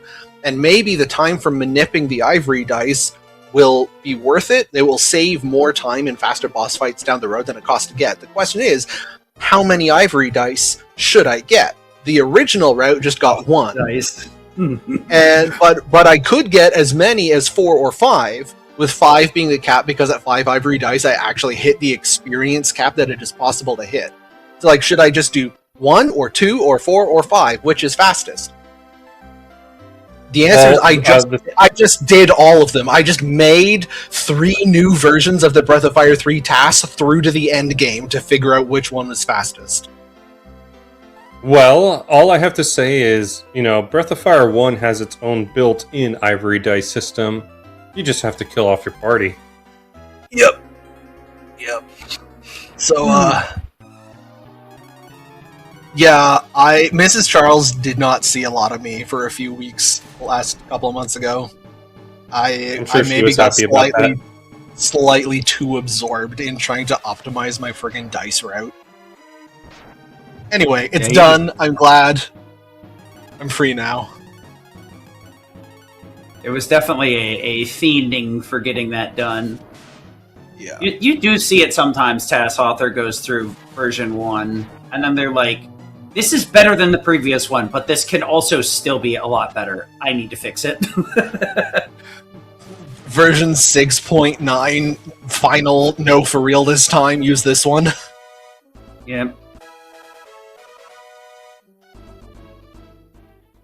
We're still keeping people alive here because we are still going to want more help in the next couple mini boss fights. Also, if I'm remembering right, Nina learns warp. Yes, Blink? Confirm? Say that again. I'm sorry. That's okay. Nina learns warp just normally from level up, right? Yeah.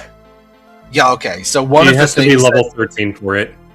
Yeah, one of the things I've been doing is making sure that Nina gets enough experience so that she is level 13 to learn warp by the time you need it. Conveniently, because experience scales, I don't think there was ever really an option. Like, even if you kept Nina alive in every single early game boss fight, she wouldn't get warp enough faster to save you very much time. So I was able to let Nina be dead in some of the early game boss fights, but these ones, Nina getting experience actually is relevant. Once she's 13, though, it's back on the ground. Yep. Speaking of experience, does it split, or does everybody just get their share, and if they're dead, they miss Split. out? It's interesting that 1 and 3 experience split, but 2 doesn't. And by interesting, I mean, dang it! Yeah. Breath of Fire 2 is really weird with the EXP not splitting. You're just, if the person's dead, they miss out.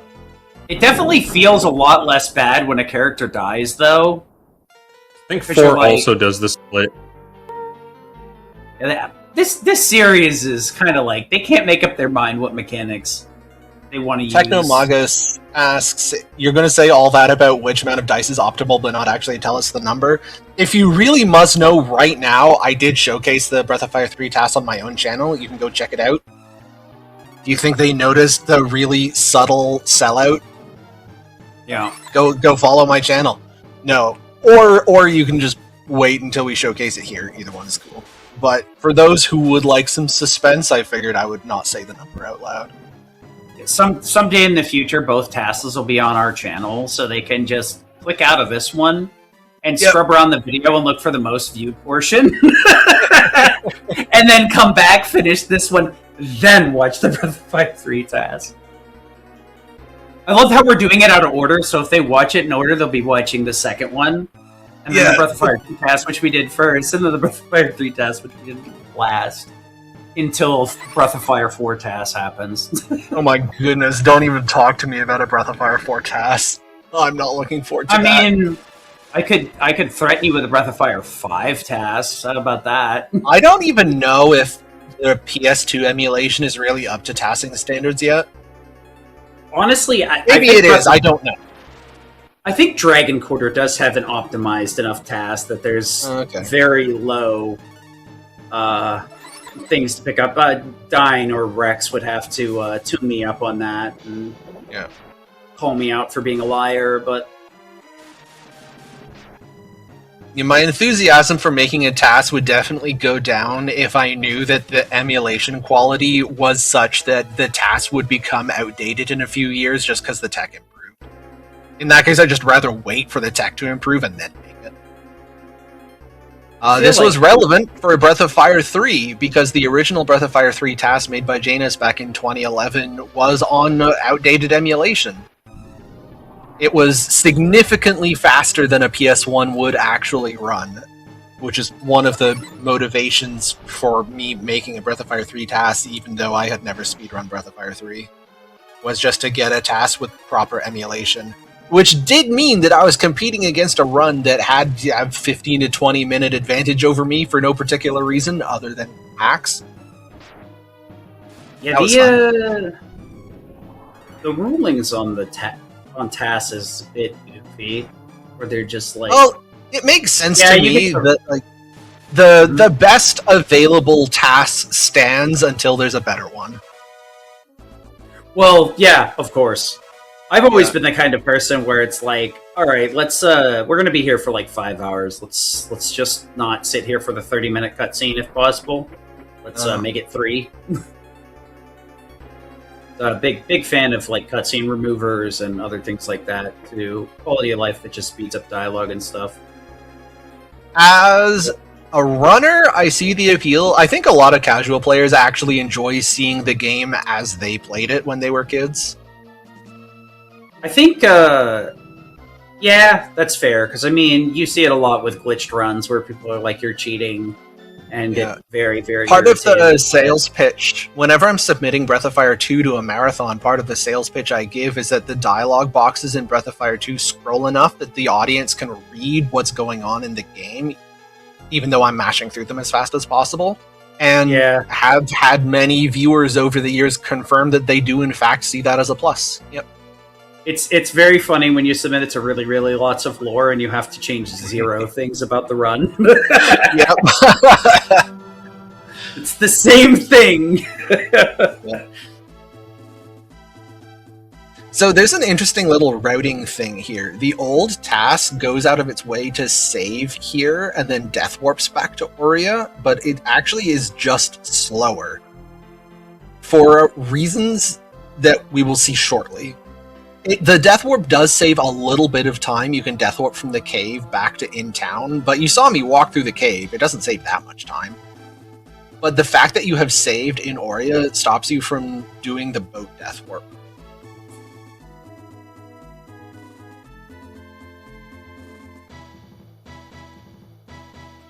Oh, Yeah, the I guess, CO. sorry. I'll say that slightly more correctly. You can still do the boat death warp, but like because you just death warped, your party will be all at full health, so the boat death warp will be very, very slow. Whereas right now, because I haven't just death warped, I'm nice and injured, and my boat death warp will be very fast. And we've acquired a fish. Oh yeah, Gobi technically joins the party. My He's- favorite character. Bo is a party member in much the same way that my houseplant is a member of the family, which is to say, it's not, and nobody is fooled. He's my favorite character of this game, like how Xujhan is my favorite character of 2. Gobi is a party member in Breath of Fire 1 in the same way that the Surf HM in Pokemon is a Pokemon. Which is to say, it's not, and no one is fooled. Gobi is I almost so made bad. I almost made a Deltarune Chapter 5 joke, and then I realized people will be really pissed off because I know some people are refusing to play it till 6 and 7 come out. We're still under spoiler walls for that. No. So, I will say, we mentioned earlier that Breath of Fire 1 is a fun game despite a lot of development errors, and one of the most egregious errors is that half the party members in this game are just friggin' useless. Not bad. Like, you think, like, okay, well, lots of RPGs have bad party members, but genuinely useless. They don't do anything. You have, like, was it 8 characters, and Yeah. 4 of them are just bad. Bo is like a mixed, kind of physical, kind of spellcaster, but he doesn't learn a single spell beyond what he comes with. So he's just strictly an early game character that for some reason never leaves the party.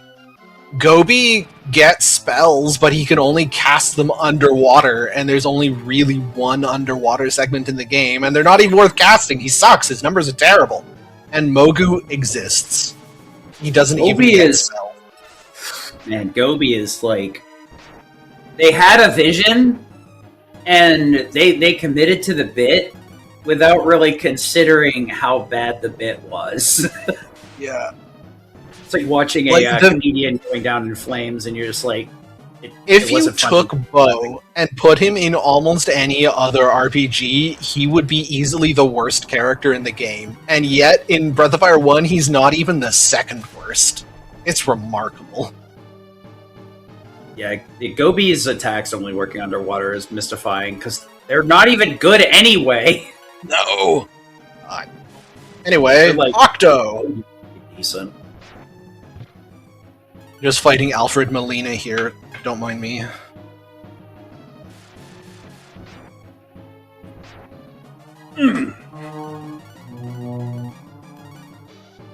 Okay, so we were thinking that there was like feedback, and Blink left to get food.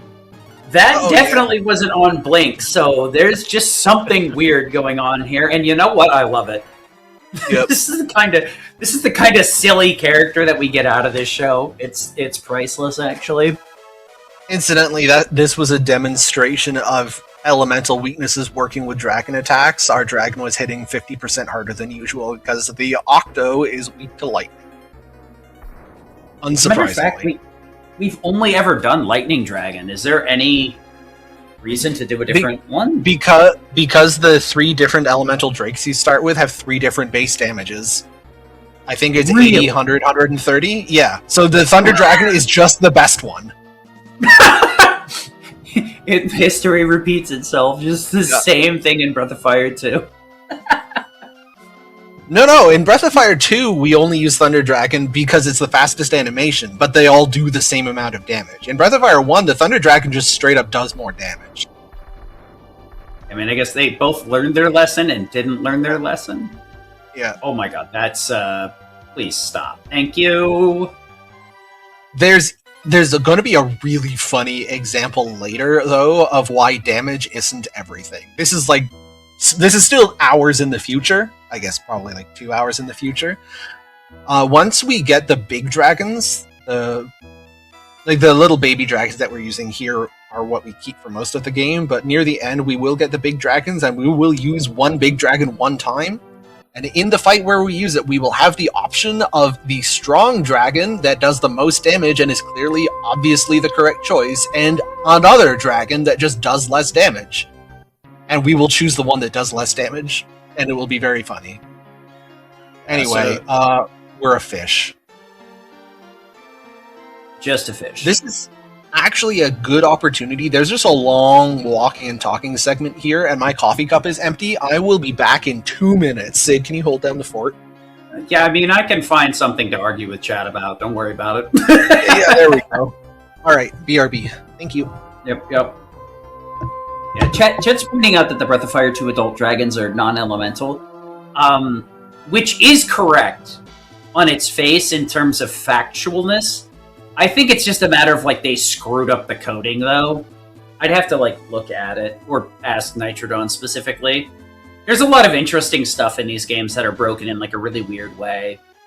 I know more about BOF 2 since I actually run that. If the party's HP is 70% below max, you get a 40% run chance, but it's supposed to scale based on how low your HP is.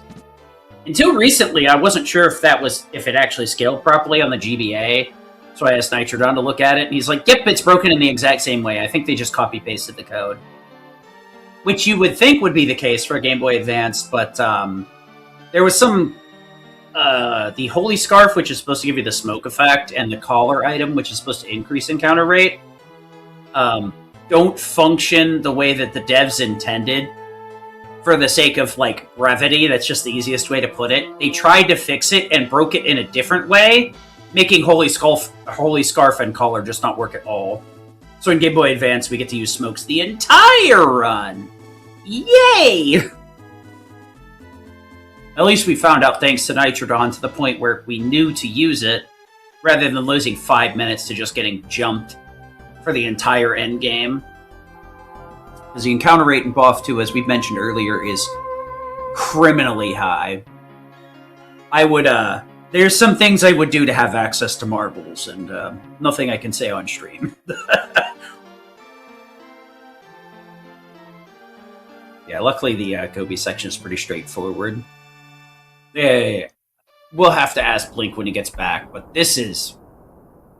Trying to do this segment with Gobi would be brutal without marbles, I would assume. Because he can just get absolutely washed, folded up, and put away real easy.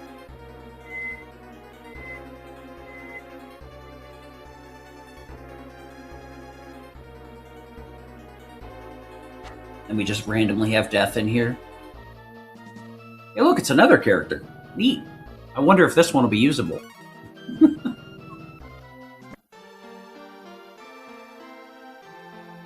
I really do have to wonder if, they didn't really care about balancing the characters because of Karn's fusions.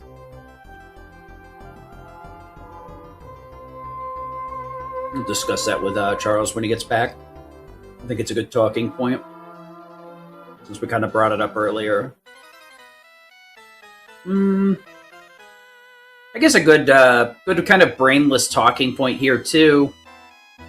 I'm not sure how many, of you are familiar with this. I think it's a fairly well-known thing, but Capcom left in at least what's assumed to be some dev names. If you name Ryu after certain Street Fighter characters, it will make the file start at a certain point with a set inventory. We think it's left in for dev purposes. You put in the name and it warps you to a certain part of the game so they can test that easier. But it turns into actual race categories and stuff too. I am back. Just yapping really quick about the Street Fighter name thing. Oh yeah, that's cool. Yeah, I've toyed with the idea of learning some of those shorter race categories because they do have a well-defined route. It's interesting to just kind of get yeeted halfway into the game with a set inventory. So you have a bunch of stuff you normally would be like, yeah, I'm not going to bother getting that. Hey, it's the Fire Dragon. Yup, this guy is weak to fire, so this will do a lot more damage than our Thunder Dragon. Our Thunder Dragon would be critting for 260. This guy is critting for 344. We're also setting up some dead people, because people on the ground save time.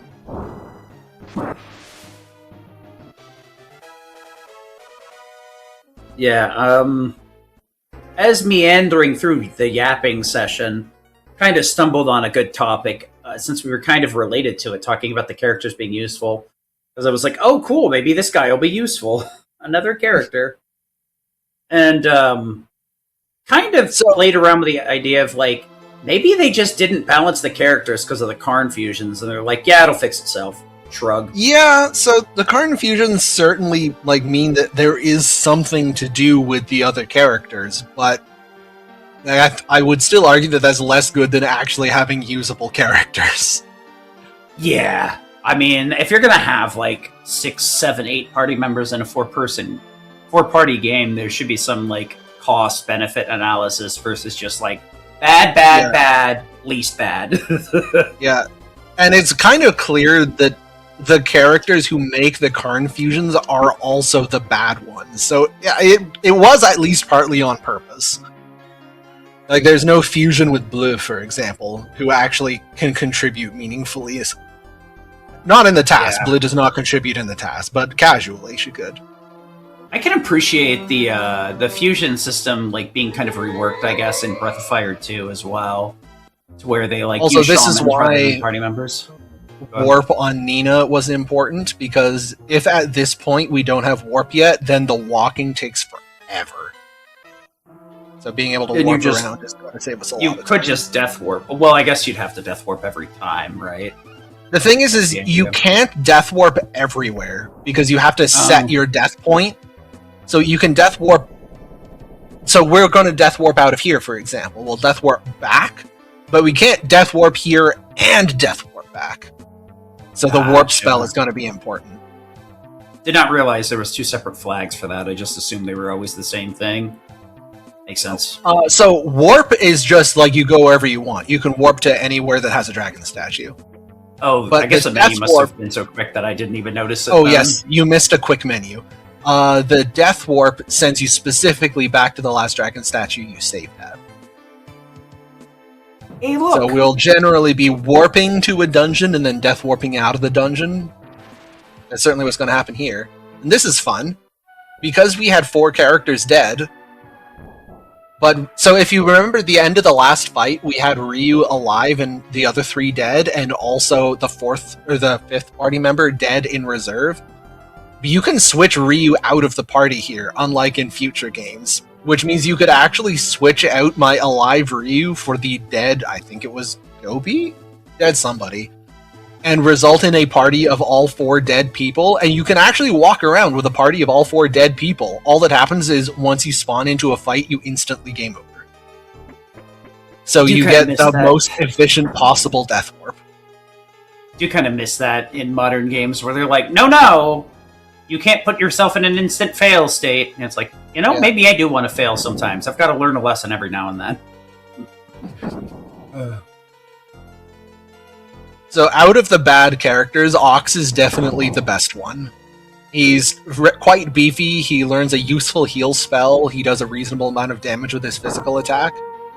He's still completely outclassed by Ryu and Karn, and it's not even close, but at least he pretends to have a reason to exist. Also, he's just a cute little guy. He's just a big, cute little guy. He's definitely the Rand of the group. He absolutely is. Unless you're talking about any percent, then Rand is absolutely busted. Yeah. I like both Breath of Fire 1 and 2. I like Ox and Rand as the Paladin archetype. The big, beefy team protector, Healy. Not as good a healer as the dedicated white mage, but he heals, and he punches.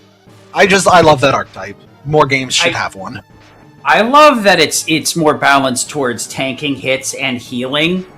Because I think the what a lot of games get wrong with that is they also let them hit extremely hard. So it's like, why would I heal? Yeah, why would trifecta. Yeah. Why would I tank when I can just punch? And you like the way to do it is you gotta give him like mediocre damage, some sort of way to like bait for the party, which obviously in this one is just not putting him in the back row. This is another good example of me using other characters as cannon fodder. Shields. Conveniently, also look at me taking advantage of the ability to swap characters mid-combat. Yeah, that's another thing mechanic that I like, and I wish more games did it. I know Breath of Fire 1 and Final Fantasy X are the two examples that come to mind. But being able to swap characters mid-combat really gives the battle system some depth, even if the individual characters aren't that complex.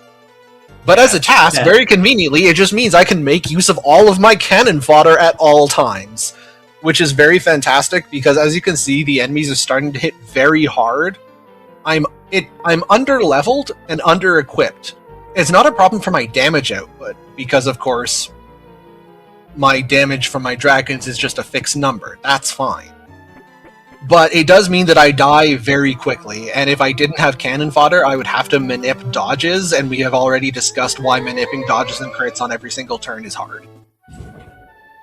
Yeah, chat called it out already. Buff 4 has it. It's very interesting that these games kind of follow a similar like blueprint, and then they like pick or choose the different systems that they implement, making them a bit like well defined in between the series, where it's normally this slow building on boopity boopity boopity boopity.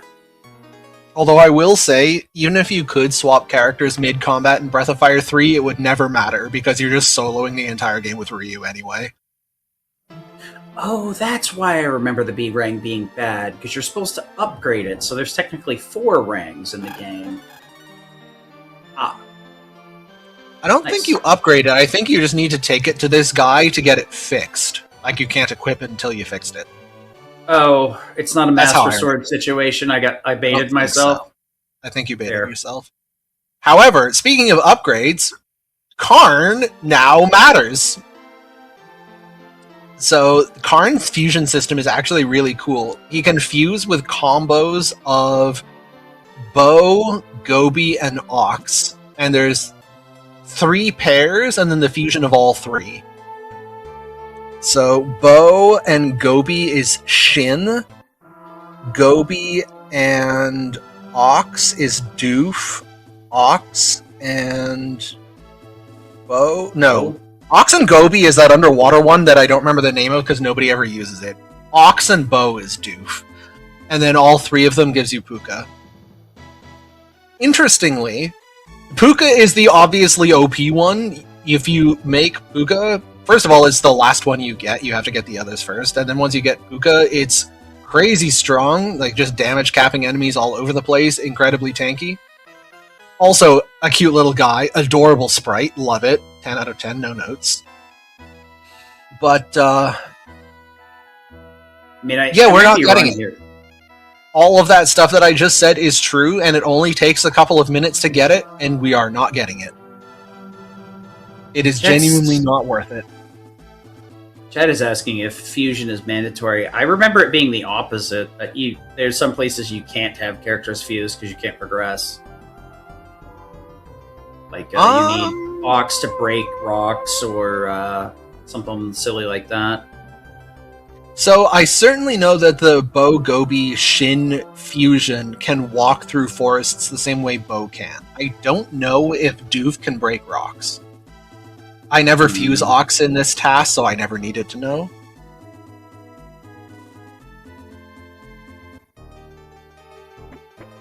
Oh yeah, Puka also gets some overworld stuff. Yeah, Technomagus is correct. But all of that's unnecessary. So the thing is you'd think, but Puka damage caps. It's so strong, why would you not get Puka?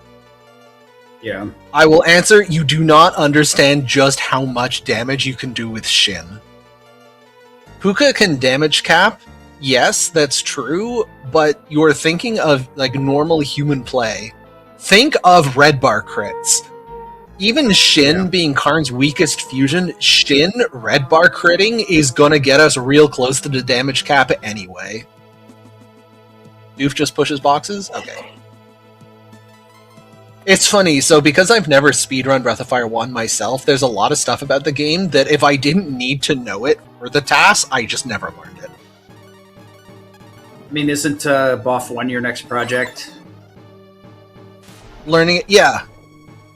But I'm not very far yet. So this is a cute little thing, because I fused Karn in combat. I fused Karn, you can see the empty space where Gobi and Bo used to be. Because there aren't characters there, because they're now part of the fusion, their menus don't appear. This is even better than having dead people. They're just in the void. Yeah, this game does have a few, like, just kill everything buttons between Agni and Gobi. Yeah, rather. Once we get Agni, of course, that is going to make other stuff unnecessary. But we do still need to get to Agni, which is very end game.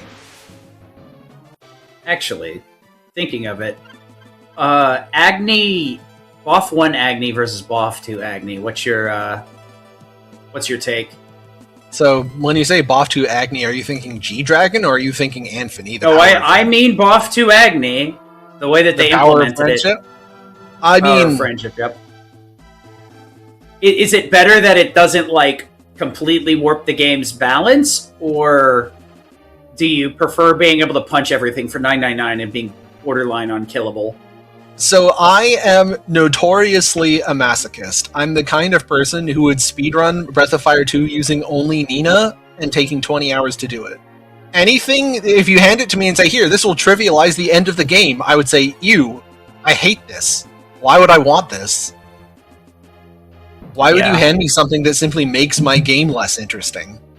I don't know why I asked you, considering you've beaten the game with Nina only 50%, then you beat the game with Nina only, and then you're going to do it again because you forgot to record it.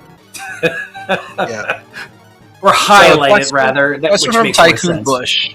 Question from Tycoon Bush. Is Breath of Fire 3 the easy game in the series just because of Ryu?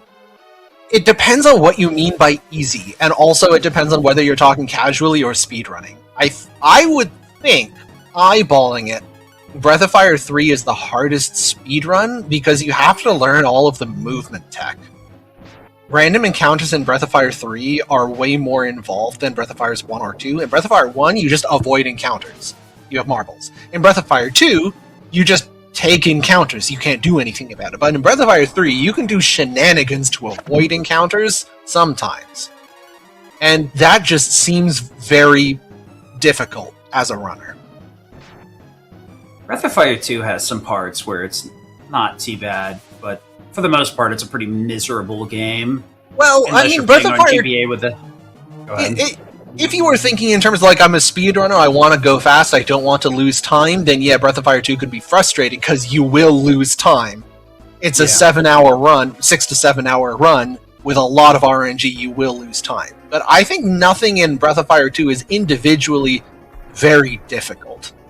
Like, the plans are pretty straightforward. If you follow the plan, you stick to the route, things are mostly fine. Especially if you're running any percent, then you have unlimited moon drops as a safety button. So I wouldn't say it's hard, I'd say it's frustrating. I'm looking at it more through the lens of like a glitchless run, which is what a casual player would be doing. But I mean, obviously, I think like Breath of Fire 2 isn't nearly as bad casually, especially if you're like either using something to double EXP or using the GBA version. Double EXP, triple money makes it a lot more streamlined and a lot less of a struggle. Yeah. Some of the early games, we just go wander buck naked through a forest and hope that nothing happens, pretty much. Yeah, if we're going to rate the difficulty of a speed run by like what are the odds of just like game overing, or like what are the odds of run dying? I think Breath of Fire 3 is the hardest. Breath of Fire 2 is slow and sometimes tedious and sometimes frustrating, but your actual game over odds, other than the one Tag Woods section, are pretty low. And you just like Tag Woods is just coin flips. You flip the coins until you get a run that's alive, and then you're fine. Was that guy sleeping in bed with a statue? If the question is about, there was just a statue in the bed, don't worry, don't ask questions. Sorry, didn't mean to derail. Keep going. If we're talking casually, which is the easiest game to play casually, I think the answer is a definitely yes, Breath of Fire 3. Breath of Fire 3 as a casual game is just so much harder to lose with because Ryu's dragons are just nuts. Also, just because the game design is several years more modern, it's much friendlier. Breath of Fire 1 has nothing but scorn for the player, and Breath of Fire 2 is like, Breath of Fire 2 hasn't decided how it feels about you yet, but Breath of Fire 3 wants you to have a good time. Yeah. One is definitely talk to everybody, and even then you might not understand what the hint means. 2 is talk to everybody, and you'll get a pretty clear direction, even with its notably interesting translation. Yeah. 3, you basically can't get lost. You have to like save the game and come back 3 weeks later and be like, wait, where was I again? Breath of Fire 3 is much more player-friendly, both in the sense of the game tells you what you're supposed to be doing at any given time, and also in combat difficulty. Breath of Fire 3 just has way fewer jump scares of, oh wow, I wasn't expecting the boss to do that. Well, fuck me, I guess. Yep. That said, Breath of Fire 2 is a wonderful experience. You should play it. Okay, blue sleeping sprite. Off 2 about off 1. Off 2, but they're both great. So, these are interesting. You have to refight the Wisp and the Cloud, and then you fight the third version, which is Mist. And they're actually just the same as the versions you fought before, so this guy is kind of comically weak, and we now have Shin, the Gobi fusion. So it is genuinely not even worth being a dragon in this fight, you just punch him to death. I notice every once in a while you're using counters. Is there a reason we're not constantly fishing for those? Yep. 1, because our Ryu is a squishy little boy, and 2, because I'm already trying to manipulate for a bunch of other stuff, and trying to also get counters on the same RNG frame is just unlikely. If I can get a turn where I get both a counter and a crit, yeah, that'd be great. While I'm at it, I'd like a gold-plated toilet. In other words, it's a matter of, like, it just takes too long to get to that frame. Also, can the dragon counter? I don't know. It's possible that the dragon can't counter. Well, before we got dragons, I guess, I noticed that we weren't always countering. Yeah, we did take a few counters. I guess I kind of, like... Yeah. We took a few counters when we had the option, but... I'm gonna be honest, sometimes my eyes just... Yeah, my eyes just glaze over sometimes. So, sorry if we asked the same question twice. No, that's okay. Counters with Karn would be really useful, except he can't counter. I'm not sure anyway. Yeah, so... Oh, Mist, I don't want to solve puzzles, Yeah, another thing to consider is, like, while we would love counters, yes, we really need crits. And in particular, we want red bar crits. And you, like, countering in red bar means you took a hit, and you generally, if you take a hit in red bar, you die. Dead.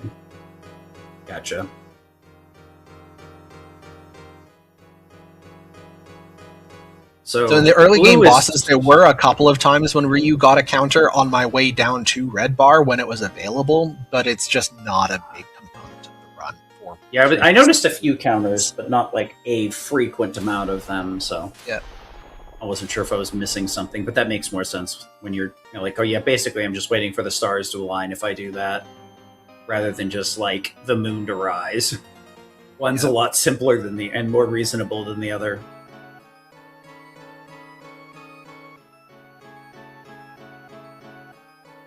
So blue's required for BOF 1, right? Yep.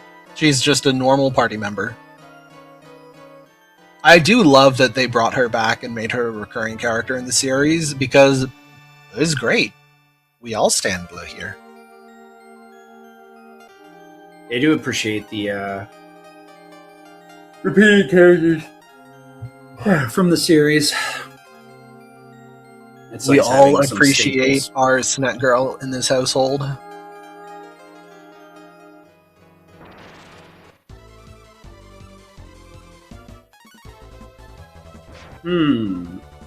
I see death befalling us.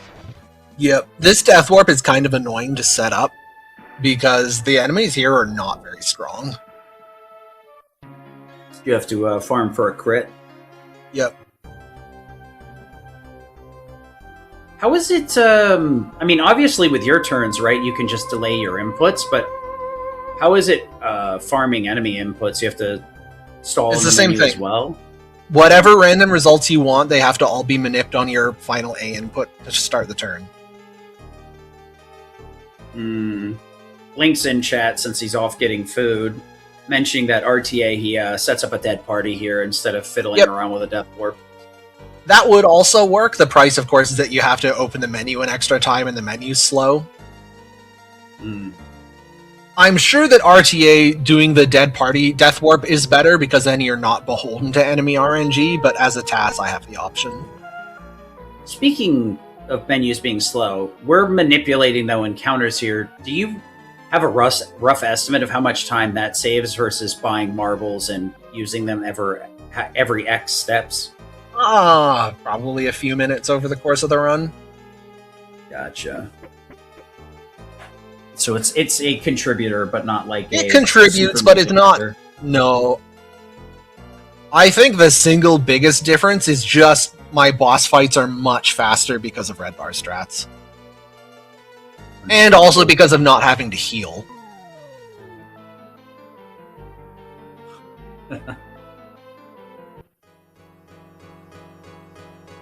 It will I don't know this for a fact, but shortly after this, we are going to get Dark Daggers, and then we're really going to zoom. And Dark Daggers are not really RTA viable. Which is real cool on the part of the devs. Thanks, guys! So, after you... What be a Dark Dagger? So after you do this segment, all of the underwater enemy stuff, which we are just getting to the end of now, Gobi's little flea market minigame upgrades to its second tier, and it will then have the ability to sell Dark Daggers. And when I say it will have the ability, I mean the odds are like 2%. It's real bad. But you can take Gobi into one of the shops here and let him be a shopkeep, and someone will come and ask to either buy something from your inventory or ask to sell you something. And they will ask to sell you one of several different things on a list. And one of the things, I think the rarest thing on the second tier, is the Dark Dagger, which is both like Ryu's second strongest weapon in the game and also Karn's strongest weapon in the game. So as soon as we get access to that, we're getting 2, and you are going to see my damage numbers skyrocket. But it's not really RTA viable, both because you just have to play the minigame, and the odds of a Dark Dagger appearing are super duper low, but also because they're really expensive.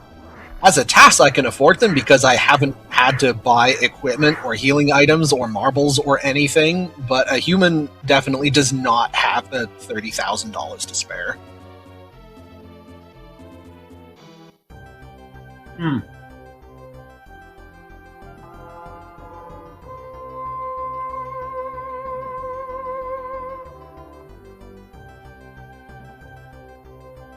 Oh, right, there's a boss fight here.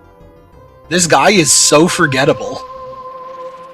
Just random Dark General troopers underwater. Yep. Right, sure, yeah, I'll accept this guy is a crab, but what about the other 3 dudes? Man.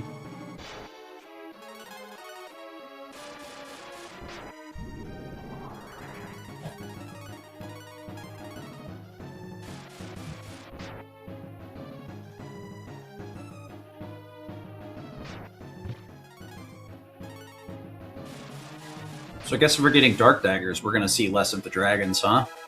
Correct. We are almost done with the dragons now. That's another big difference between humans and RPG. Yeah. Because of Dark Daggers, I don't actually care that much to get an upgraded tier of dragons. A human speedrunner around now would have gone out of their way to learn the next tier of dragons, and that would be one of their main damage sources.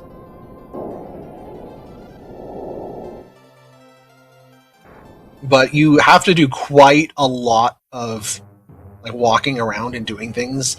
It takes time to get the next tier of dragon spells. For a human with no better options, you do it because you have to, but as a task, given that I don't have to, I can just not do it and save that time.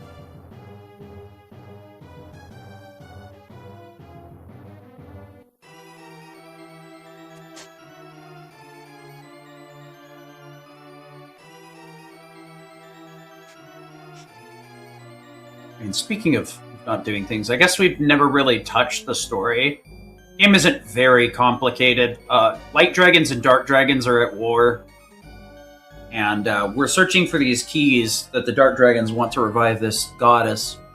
It is the most bog standard MacGuffin hunt plot you've ever heard of. And I mean, that's really it. At the very beginning, one of the strongest light dragons petrified everybody to keep them from dying, which eventually wore off, and then Ryu is setting out to try and save Sarah, while we fend off the dark dragons the entire time, trying to... Somehow, we keep getting these keys. Most of the time we have to kill somebody because they're just chilling there with a key, waiting for us to show up and be like, "Ha! We must now do Mortal Kombat!" Well, it's a bad call for you, but okay, buddy.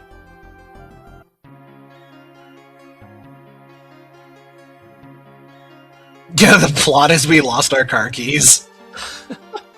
Thanks, Pax. Sounds about right, you know. I read that chat and I was like, that's a good joke. I want to take a bite of my food first, so you got to got to it first. All right, dude. Where's my keys?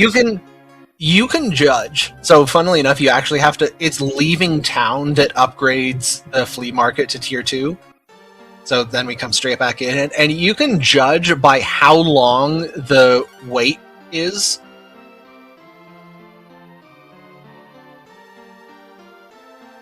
So that wait there on the "What can I do for you" dialogue is manipping the first Dark Dagger. And... Oh. I see. There we go. Yeah. Understood. Yeah, that's me rolling every single frame.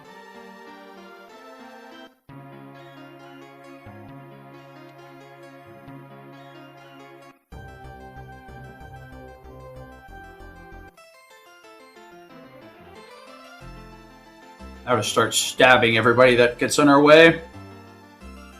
The damage numbers are going to be very impressive, considering we recently saw like Shin's crits capping out around 350 against substantially weaker early game bosses. I guess we'll see how limping along we actually were shortly. So it's what's the difference in damage with the upgraded dragon? Like 100 a hit or something? I guess it must be more important since you can't fish crits out of every single hit RTA.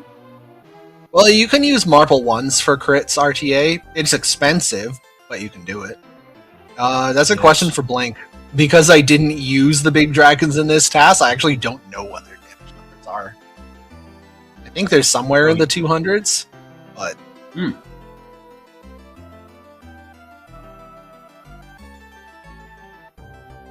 Jin Tatsu says 240. Thank you, Jin. You are a certified thing knower. Should have brought Jen with us. At least she wouldn't have left for lunch.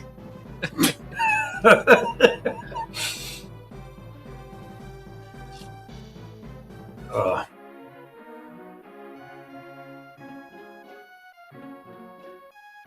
Do appreciate the for the most part the town design. They have some decent actual like sprite movement and stuff that makes it feel a bit alive, and usually it's a pretty compact design where you don't have to waste too much time wandering around in circles. So this is where I kind of lose track of the game's plot. We got introduced to the main villain's 4 henchmen, and now the next hour of the game are just the henchmen going around causing problems that don't seem to be particularly related to anything, and we're just kind of wandering around. What the? This dude gets a cutscene? Yeah, there hasn't been a single one the entire game, and then this guy gets one? Yep. Oh yeah, that's right, he makes us tiny. Or doubles the sprite size, I'm not sure which. It is a neat idea. The fact that you go into the little mouse hole and fight some bugs. It's funny. I like it. I can appreciate a game that doesn't take itself too seriously. The only downside is I may have missed it, but you don't see the mouse hole on the screen when the dude just wanders around, so you're just gonna... I think you see it. Do you? You know what? There's a rewind function for this. I'm not sure if it was visible on screen given that I didn't walk into the room very far. Maybe you see it after you get big again. Yeah, you have to walk blindly to it, because all you can see is the stairs. I mean, minor complaint is minor. Roaches! Not again! I love this. I love this fight. Please appreciate. This is so satisfying. Oh, my mortal nemesis. Cockroaches. Yep. Do these ones just decide to get back up over and over again? I don't know if that answers that question. So the annoying thing is that the cockroach got up text interrupts the subsequent hits from the boomerang.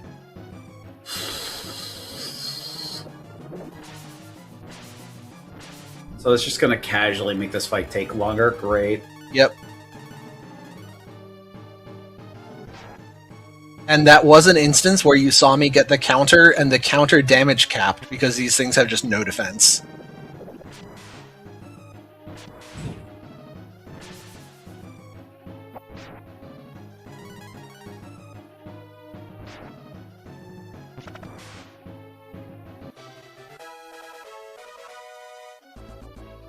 So as janky as that looked, because the cockroach got up text just instantly ends a turn, even mid-action, there isn't really any non-janky looking way of doing that fight. Yeah, I guess even if you single target, you're still going to get the text, so... Yep. I guess the question is what animation's quicker, just throwing the boomerang and eating the dialogue, or doing a single target attack? So you are forced to waste 3 turns, because there's 3 cockroaches and they each have get up text. So the minimum length that fight could possibly take is 4 turns. But by using the Rang, it's a single action that stacks damage on the second wind phases of the ones whose text you've already seen. It ends up being a really efficient way of getting through the fight. Relative to the other options, at least. The least bad option. Yeah. As they say. But it is very satisfying seeing all those 9s. Hey, Blink, welcome back. Yes, I have food I am going to consume. Thanks for sharing. Fun fact, these little elevator tiles cause lag frames. Doesn't really matter, they just do. Oh, that's interesting. I thought it was like the mix of them plus the room with like the bubbling lava. Oh. I mean, I'm not sure how one would distinguish. The lava itself is not enough to cause lag frames just while you're walking around, but when you step on the moving tiles, then you get lag frames. That makes sense. This is another. Oh yeah, right. Dark daggers. Beautiful, beautiful Dead damage numbers. daggers. Good grief. So this is one of the places where I start to save a really big amount of time relative to the old TAS from 2010. Is in a lot of these mid-game fights, Janos only got a single Dark Dagger for Karn. He did not get one for Ryu, which means he was using Ryu's Dragon transformations. And in a lot of fights, the boss is dead in my TAS before he's even done transforming into the dragon in the old one. That's how slow the animations are and how fast the Dark Dagger is. Question from Briar Gamer. What food did you get? Yeah, Blink, share with the class. Well, I don't know how much you know about food, but it is the type that goes in my mouth. I'm not gonna dox my lunch. Get out of here. What is happening?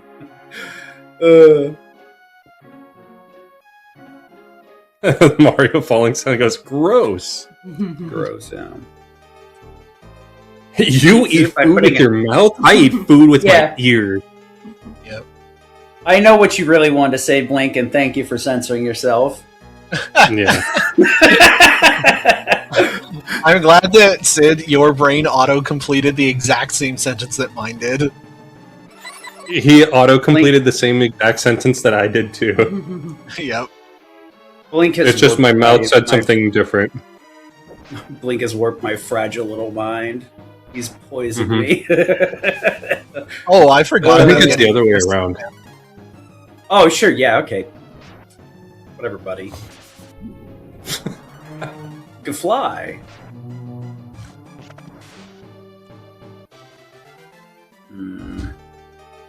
I like the other G-Fly that just gets melted. So, And also, Ryu it? and Karn critting for several hundreds in red bar while Nina takes a nap on the ground is basically just the rest of the TAS. There will be little things to say, like this boss has this little extra thing to consider, but for the most part, Dark Dagger crits, Nina on the ground.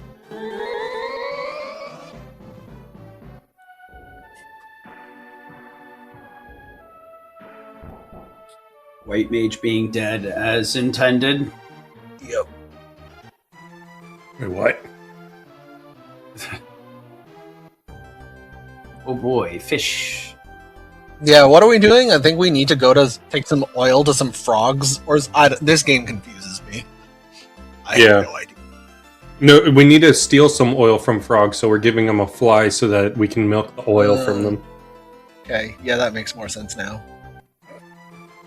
Sid's face is like, milk the oil. oil. Yeah. It's sentences you never thought you'd hear in your entire lifetime. Oh, boy. Well, we got oil. I don't know. Successfully milked.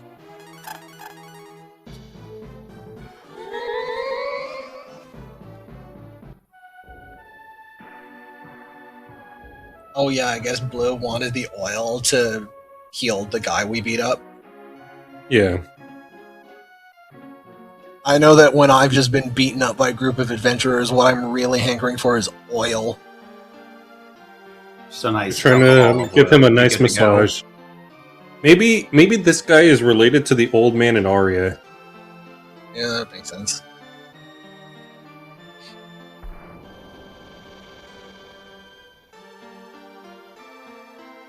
I do love the vibe they gave Blue's dialogue here. Crystal ball explodes. That could be a bad omen, but I wouldn't worry about it.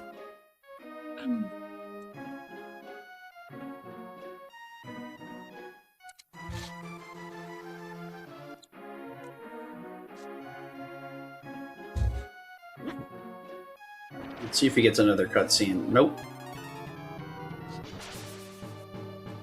No cutscenes here. Just good old-fashioned boss killing. Just 1,000 damage a turn, no worries. Yep. That dark See if dagger. any- What an item. They're I'd real say if good. anything, my bigger gripe with the two-phase mechanic is that it just like ends your turn. So there can be some cases where you're trying to heal and you're like, well, that was neat. Guess I'll die now. Well, Healing that's why they spells have increased prioritize healing. priority. Yeah. Oh, is it? Mm-hmm. Priorities in turn order here are heals and buffs at the top, then transformations, and then attacks based on your speed. Didn't know buff one had a hierarchy like that.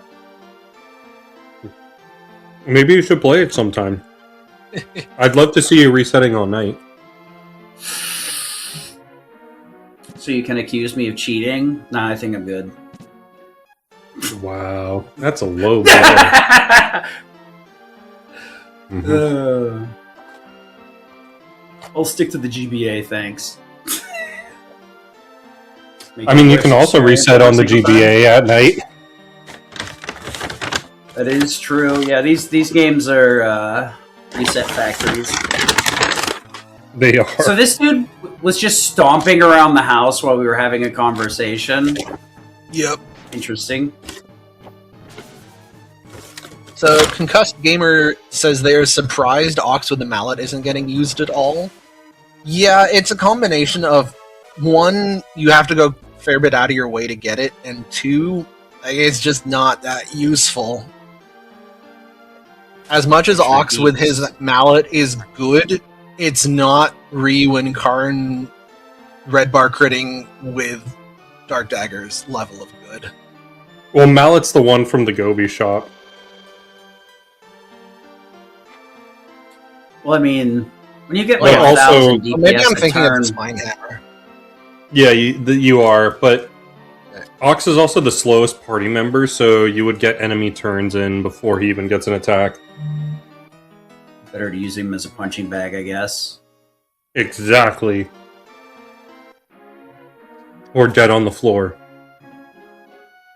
Or Another both. consideration is just that the more things you have to manip in a turn, the less likely it is that you'll actually find it. Manipping 2 slams is probably a lot easier than manipping 3.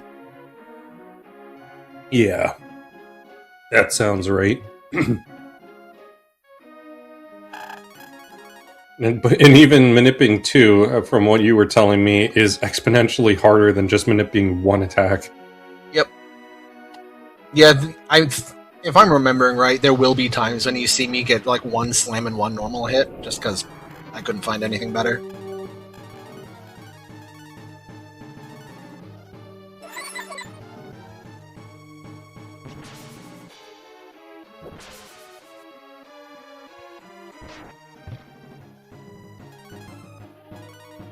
Why, Wiggle Girl?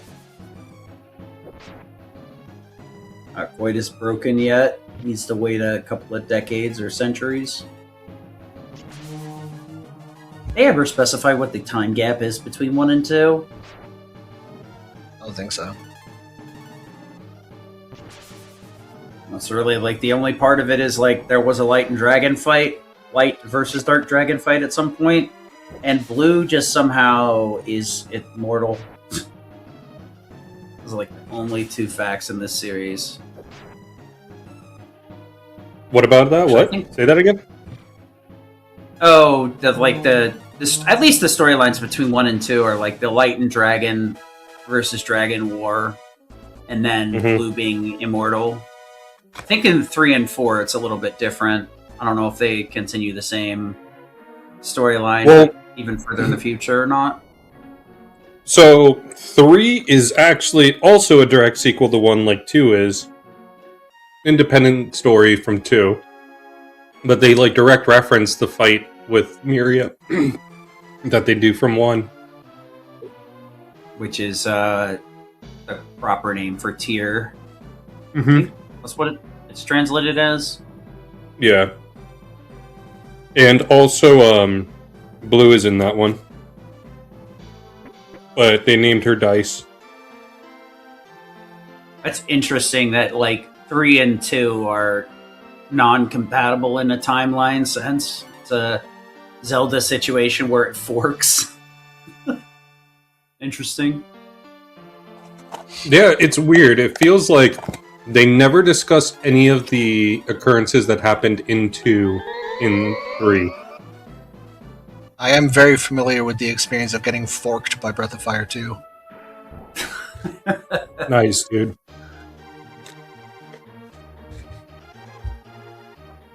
Yeah, Briar, in 3, Deus and Miria are sisters.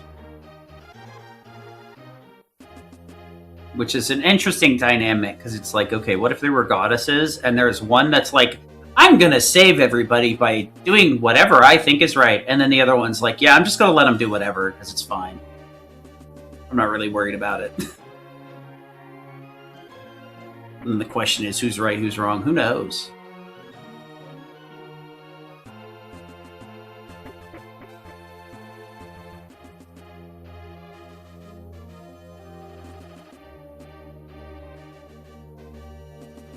As a certified sibling haver, I can confirm that, you know what, not my circus, not my monkeys, is the necessary attitude sometimes.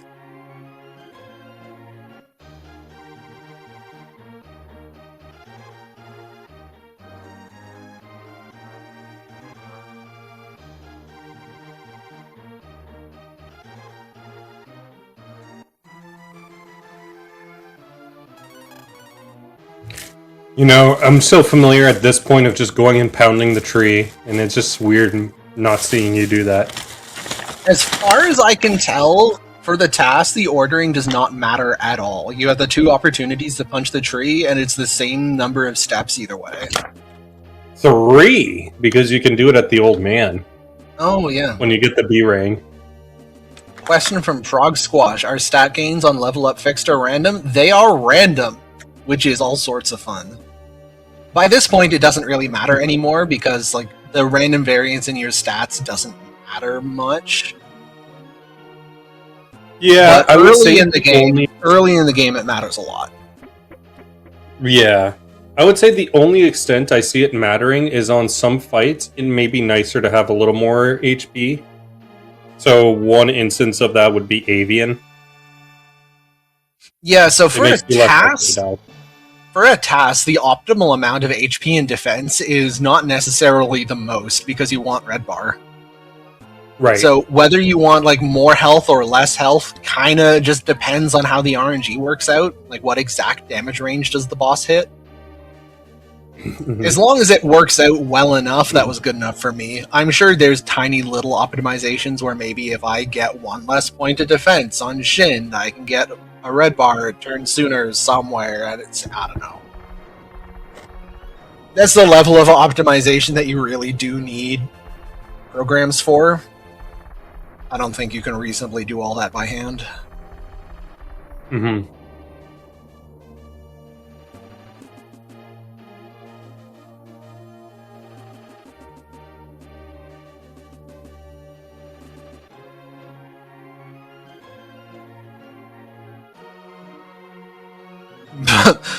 No! Yes! Yeah, I love it.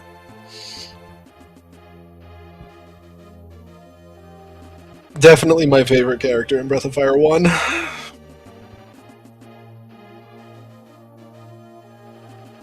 Breath of Fire 1 Blue and Breath of Fire 2 Cat just taking turns using the brain cell.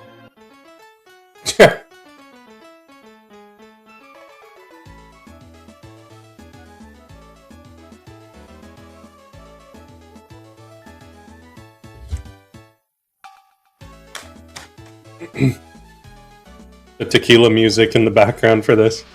Yep. They needed to actually have put that song in, like how Earthbound did. That would be... And now it's time for... Oops! Charles was not paying attention. This is so embarrassing. 7 people, 1 bed. Yeah, I just straight up make a very obvious movement error here, which loses a few seconds. it is not bad enough for me to redo the entire task. Instead of coming up here to the stairs, which is the way you had to come earlier, now that the wall exploded, you could just walk directly to the left. But, like, this is still an hour and a half to go in the TAS. I don't want to redo an hour and a half of TAS, which would be many, many weeks of work just to fix a 5-second error. If I find more improvements, then I'll do it.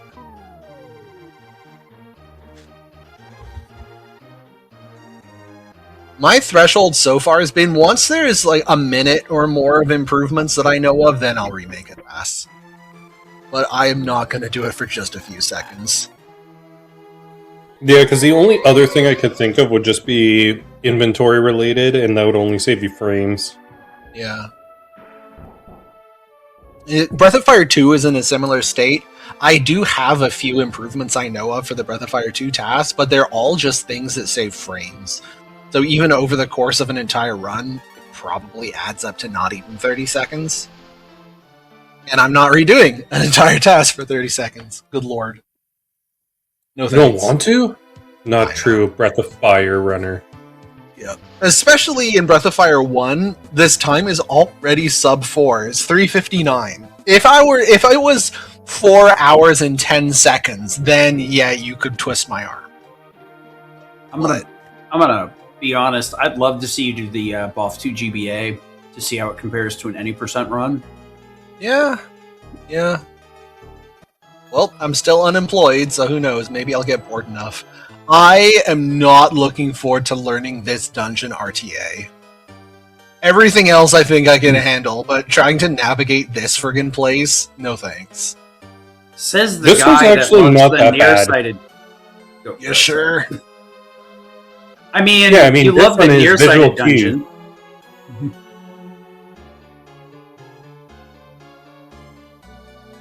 Visual cues, huh? Yeah, this is because there's another dungeon like kind of like this in Breath of Fire 2, the nearsighted dungeon from Gandaroof, or what's supposed to be Gandalf. The difference is that I had played Breath of Fire 2 dozens of times before I started speedrunning it. So all of the Breath of Fire 2 dungeons that are huge mazes that are a pain to learn, I already had memorized just from casual gameplay. And that's not true for Breath of Fire 1. Oh, I In mean, this more one- so in the... Go ahead. In this one, like, the thing that makes it, when I say visual cue, is, like, you have alternating colored tiles. So you can just, like, count the tile that you need to go to, or, like, the thing that you need to, like, the little step pad that you would have to line up with where to move. It's clear to me that you can. I'm not saying I can't do it. I'm just saying I'm not looking forward to doing it. Ah. I do not like having to memorize movement, as in, like, walk 5 tiles up, rather than, like, just go to the town. Just think of it as a smoke. I hate the Gandalf one because there is no visual cue on the floor that tells you, hey, this is where I'm supposed to turn right to go around the little wall that I can't see. The memory dungeon I can do from muscle memory because of many playthroughs. Right. But again, like, if that weren't true, then yeah, I would also complain about learning that one. That dungeon's even harder too on GBA because you get the sprint. Oh yeah. Yeah, more so what I was getting at was, like, I distinctly recall you mentioning that you liked the idea of the nearsighted dungeon, right? So I figured you would like the gimmick here, is what I was getting at, rather than ease of learning or actually execution. I mean, I like the far-sighted dungeon less as, like, an actual experience to play, and more like I like that it exists. I like that someone made it. The dungeon where you can only see close to your character, like in a Pokemon game where you use flash in a cave. Not the old ones, because it just lights up the whole screen. But, like, you're walking through a cave and you have a lantern, so you can only see in a small radius around your character. That is a super common RPG mechanic. And I cannot think of a single example other than Breath of Fire 2 where they do it the opposite way around and you can only see far away. It's just a neat idea, and I'm glad that someone had it. But a neat idea does not necessarily translate into a fun gameplay experience. Yeah, it does make the maze a bit more interesting because you can kind of get a general idea where you want to go, but you have to kind of bonk to get there. Yep. Yeah.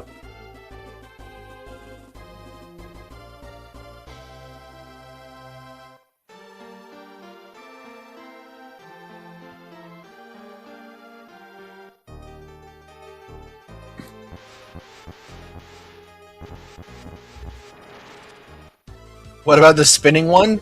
Yeah, no, I know that when I'm playing an RPG, I know I'm always thinking to myself, the one thing this experience is missing to make it truly great is motion sickness. Playing Pokemon Red and doing the rocket hideout. You're just spinning all around. Although that takes control out of my hands.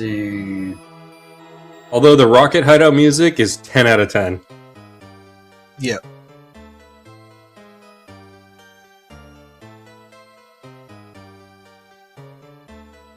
So, remind me, Blink, in a normal speedrun RTA, at what point do you pick up the second tier of dragons? Because you certainly have them by now.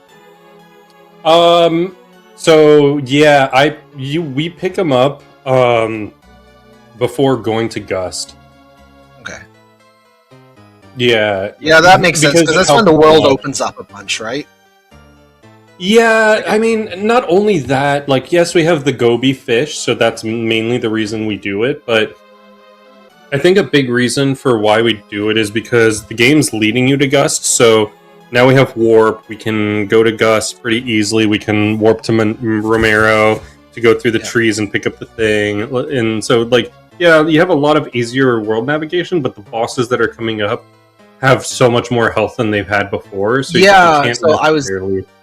If you were to try and get the dragons a little bit earlier, there aren't really bosses around that point in the game that justify.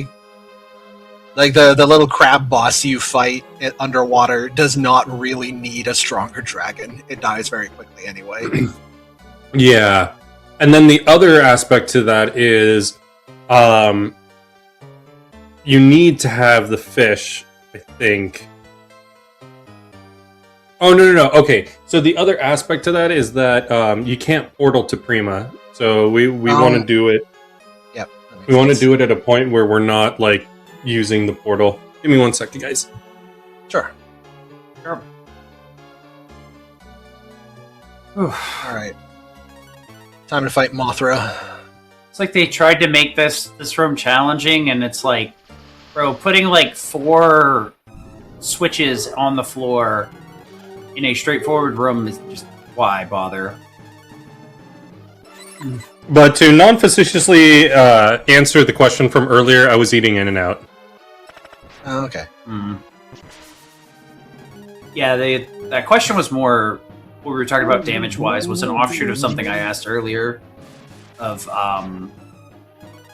getting the Dark Dagger versus using the dragons, and using the more powerful dragon, but it sounds like you get the dragon a lot later than I expected you to, so not really equal. Whoa. Yeah, it's very hard to like have a serious thought while this is going on in the background.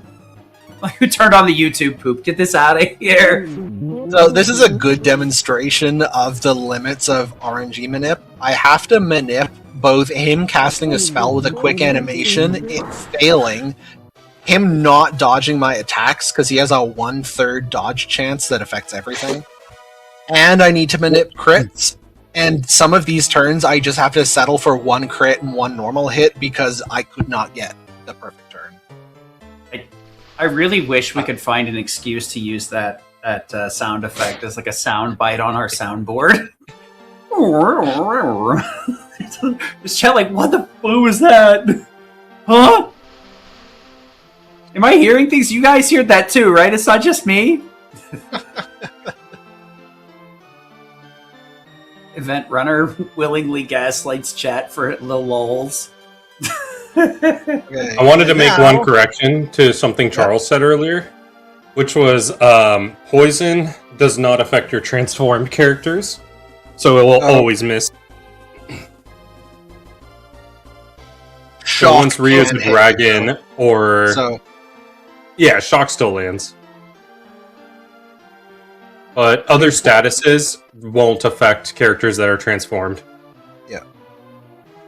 So you either have to have the boss use poison or use a shock that misses. Either one works because the animations are about the same length.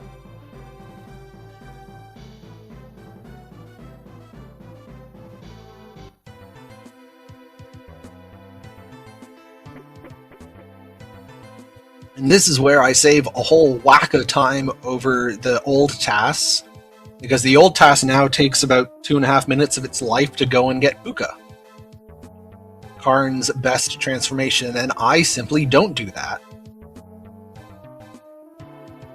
When you say previous TAS, was that your TAS, or is it like previous TAS as in like The one of one the made older- by Janus in 2010, 2011.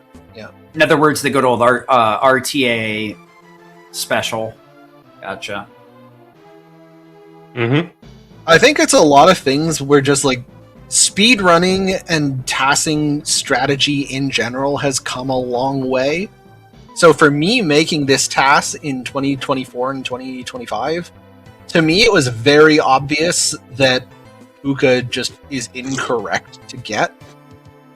Because you look at the remaining boss fights where it's relevant, and you count up the amount of turns it takes to do damage, and then you do the math on like, okay, well, if I downgrade from Puka to Shin, and my damage drops from 999 to whatever in the 500s, how many extra turns is that going to add to the fights?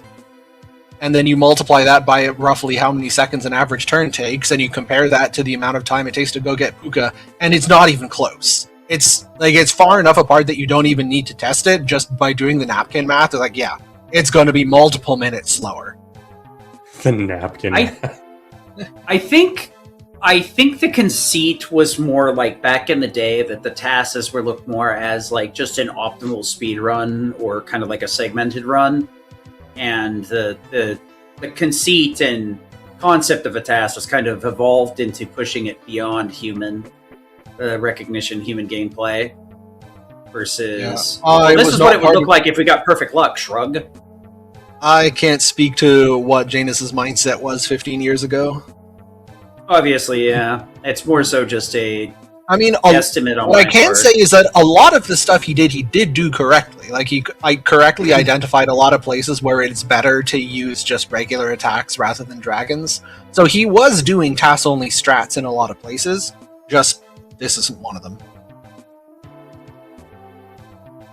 I think one of the, even if the mindset was there too, the other thing is, considering all the different factors, and it can be a bit hard to consider all those factors when you're the only person questioning how things go.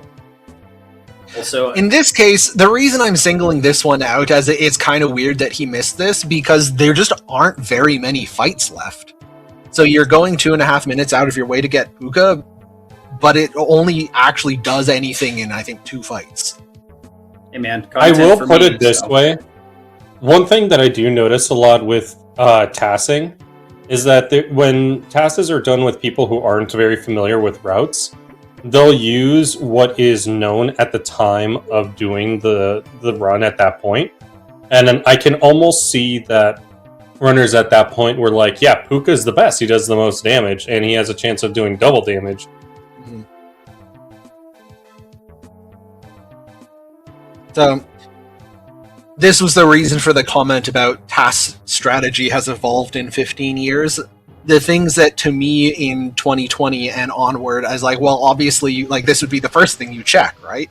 That probably wasn't obvious in 2011 because TASing as a thing was just far, far newer.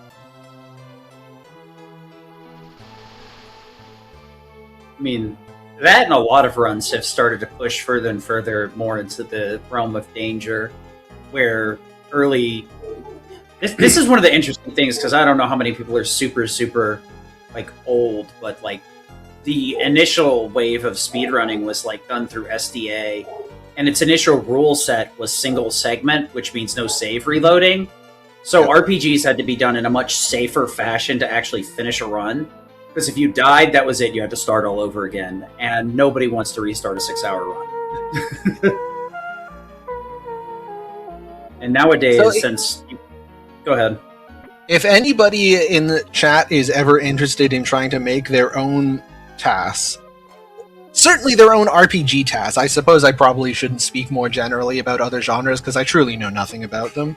But for an RPG TAS, here's a good bit of practical advice. Try the fastest thing first. And yes, that is deliberately made cheeky on purpose, that obviously if I knew what the fastest thing was, I'd just do that. What I mean is do the least complicated thing first. Do one attempt, or the first thing you should try should be go out of your way never. Just roll immediately with whatever you have on hand, figure out how fast you can get that, and then go back and try adding extra stuff in and see if it's faster than the default. The reason is if you do it that way, a lot of the time, you will very quickly notice, oh yeah, no, this definitely is going to be slower than the default. If you do it the other way around, if you do a more complicated thing first, and then back up and try the default, it will usually take you longer to discover whether it's correct or not. So you'll end up spending a lot more time backing up and trying different things. So for example here, going out of my way to get the Shin fusion, or going out of my way to get the Dark Daggers, those very obviously were better than not getting them, and they were obvious quickly. So once I had my default, this is how long it takes if I don't go out of my way, then it takes very little testing to discover, oh yeah, now this is an improvement. In cases where I have done more complicated things first and then gone backed up, I've wasted a lot more time, and in some cases I've actually just failed to discover things and had to redo an entire task. Oh, it didn't even occur to me to try that. So, TLDR, try the simplest solution first, and then try the more complicated ones afterward. Yeah, Chet is kicking in with the SDA things here. They did allow segmented runs, which is kind of the way I talk about it. Segmented runs were done closer to TASs, where you would do a segment and then just keep redoing it until you were happy with how fast it was, versus, okay, I'll just go back and, Goblin killed me, I'll take the Walk of Shame back to the boss and start again. No, you would save before the Goblin segment and then fish for crits casually, or kind of like you would in a TAS, except you would sit there for 6 months doing it. Yes, sir. Blink, piece of advice when you're running this game next, don't fall down the hole in that room we just went through. I know, because then, my bad acting comes out. I don't think we need to get into it further here, but if you know, you know.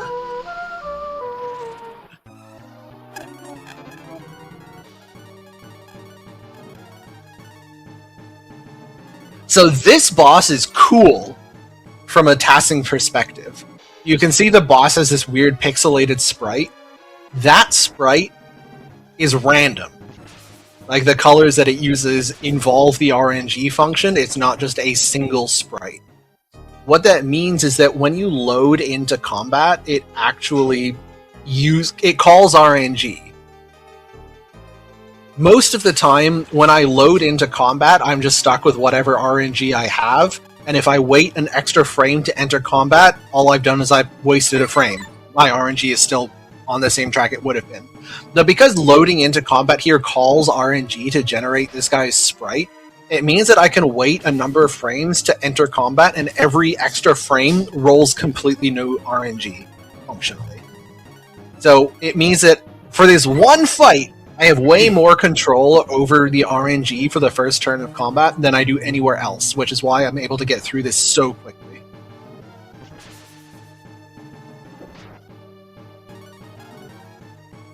It basically went zooming by as I was saying the beginning of that sentence, but the one rounding the first turn of the fight here is very, very unlikely. It's only possible without a huge wait because of the extra RNG control. Also, you can see another good demonstration of red bar crits and cannon fodder. I do appreciate that this boss slowly becomes more pixelated, less pixelated. We kill him fast enough that we never actually need to engage with the mechanic, and also, good lord, these damage numbers are beautiful. Yeah. So one thing that is probably not obvious, but the dark daggers are dark elemental, and for some reason a lot of bosses are weak to dark. If you're wondering why sometimes my damage numbers are only in the 500s and other times they're damage capping, it's elemental. Well, that's because they are dark dragons. Yep. That means they're weak to dark. That's how that works.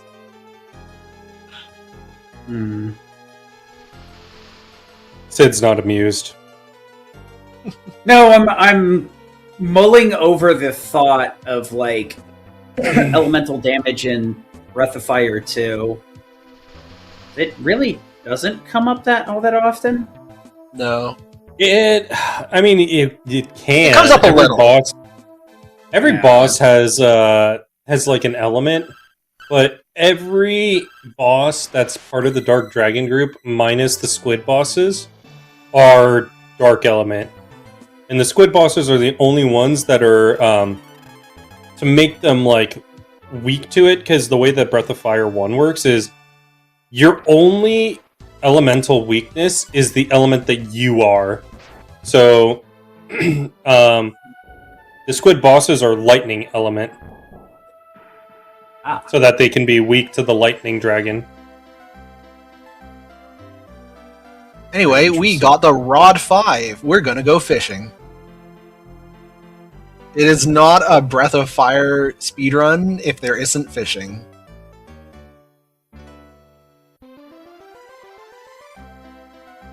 I wish it was that easy to fish up the Empire Sword. Yeah, the dragon equips are necessary to get the good ending, which is part of the category. You need the dragon armors, and it's like dragon armor, dragon sword, dragon helmet, dragon, I don't know, headset, whatever. Dragon D's. Dragon, yeah. Dragon shield. Just make the 6-7. Yeah. To get access to Agni, the final dragon form, which is needed to get the good ending. Yeah, his fishing victory is amazing, Quexel. Trying to decide whether getting the dragon stuff is more arbitrary or less arbitrary than BOF 2. It's like, Breath of Fire 2 is like a little bit more obvious. Assuming you like don't rush the fight, it's pretty hard to kill Dad.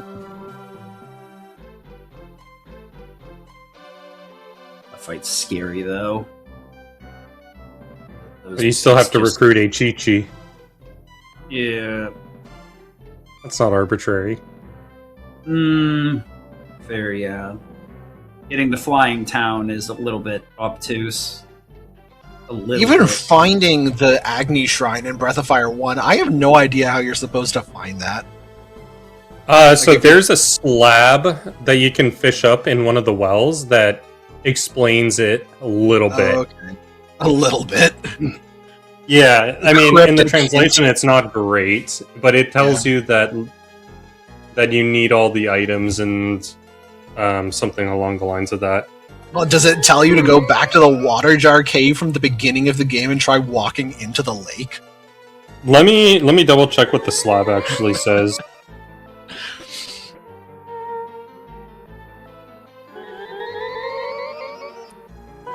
As usual, the forbidden slab of knowledge. Yeah, so it says the slab has text when you interact with it that says, "Where mystic water lies, the ultimate power sleeps." Yeah, that's definitely a little arcane. Yeah, I guess the only downside of that is you have to remember the mystic water from 40 hours ago. Yeah. I mean, you don't struggle with art. That's the one struggle with like RPGs, right? Finding secrets can be a bit hard to reference because it's like, what's the point of focus here? And then how do you expect somebody to remember something that, you know, it literally had to like happen 2 dungeons ago for people to have the memory of it?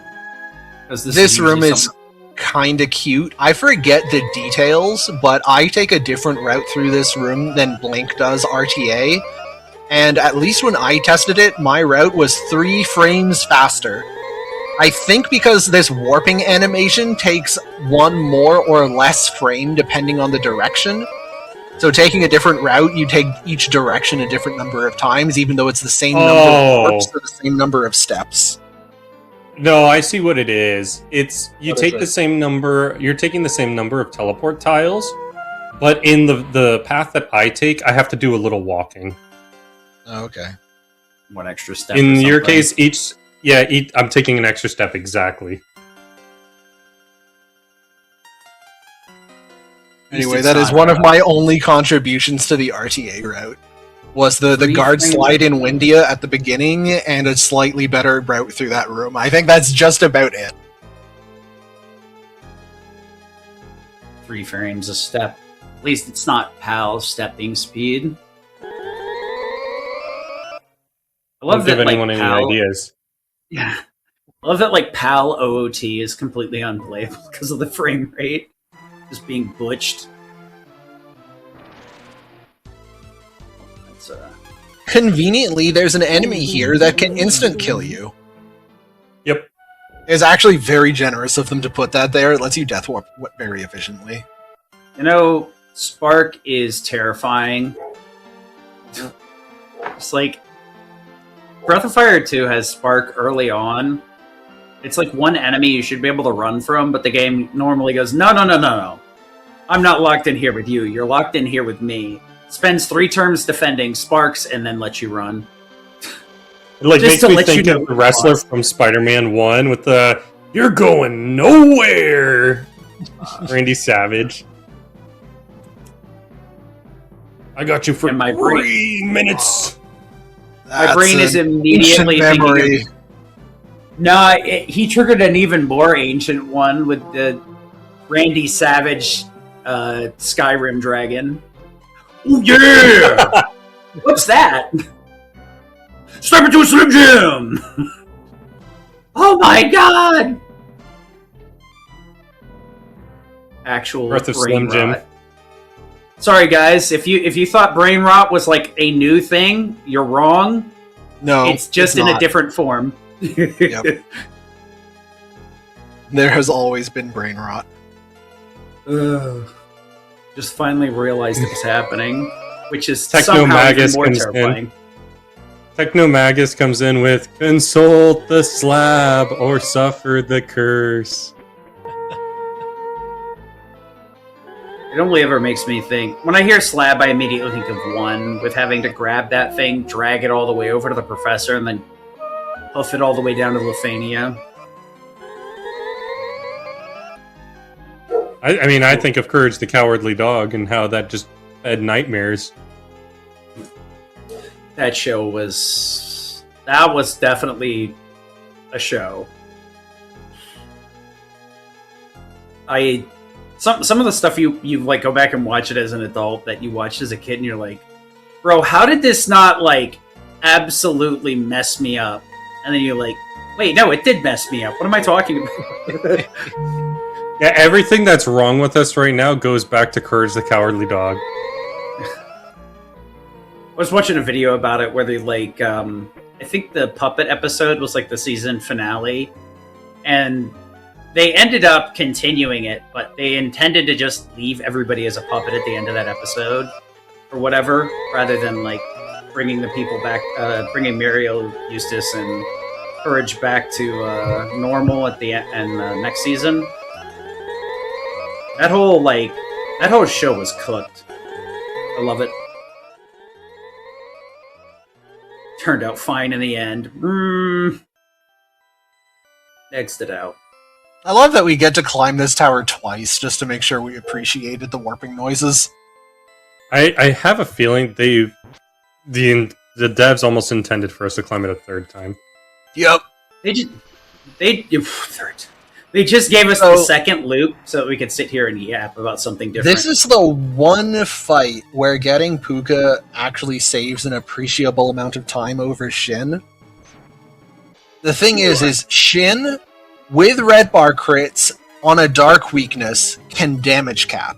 So like the higher damage from Puka is just not necessary. This is one of the only boss fights that's not dark weak. So you can see our Shin damage is much lower. So having Puka here does save a turn cycle. I guess. But like going 2.5 minutes out of your way to get something that saves one turn cycle on one boss fight is not close to worth it. Sure about I was gonna that? say, I guess we don't need to attack up Ryu, but seeing how quick that was, I guess the animation isn't worth the turn save? Well, also- question mark. Well, So, you manipulated it so that it would also freeze Ryu with that timeout, right? I believe so, yeah. Okay. So part of it is, Sid, if I'm remembering the way it works correctly, attack up in this game just adds 50 to your strength. And that additive boost gets worse as the game goes on, because your base number is bigger. Ah. So attack up Okay, is slowly losing relevance. It's still like a nice buff to have, but it's less important than it was early. I must have misheard you earlier, because you said it added 50, and I thought I heard percent. I was like, oh. No, I might have that's said not percent. right. I might have, but The number I 50. misremembered. Just Yeah. 50 plus 50, nothing else, nothing Yep. more. That's Yeah. coming from Boff too. Yeah, that sounds like a criminal. somebody needs to go to It's jail not- over that. That is an attack not up. the- That's Attack it's a tickle. mild damage buff. Yeah. Here's a rock. You hit him with the sword, and then throw the rock after. There you go. Let me put it this way, because it will be fair. Is that in the early game, your attack is in the range of like 30-40s. And at this point in the game with the Dark Daggers, you're more at like 160 to 180. I guess. So it's I guess you still said like the a spells are. 33%.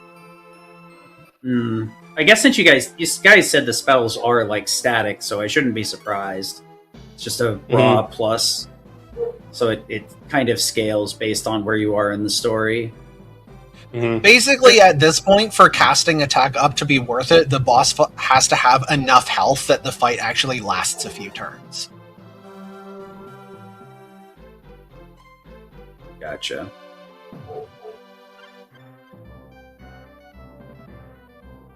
But what if I want 2 fruits? I mean, that sounds pretty sus, man. You want 2 of the low-hanging fruit? Not on this show. I There's gotta go for actually the a highbrow lot of humor. fruit in my future. Mrs. Charles went to the farmer's market yesterday and came back with a lot of cherries, a lot of peaches, some cucumbers, you have some strawberries. Smell like a pie in the future. Yeah. It's all really good. Charles here does not have 2 of the melons. That's gonna kind of harm him for avian. I appreciate you skirting the rules as hard as possible. I mean, melon is an item in this game. I don't know what you're talking about. Yep. Is this the Is it point just where a we get full tricked out of the... Well... So, we turned the key into the Giga Key that actually revives the goddess, and this dude just showed up and wailed this chick with a rock, who's apparently okay. Like, I'm clear-cocked with a lot of things before, and I don't think a boulder is something I get back up from immediately.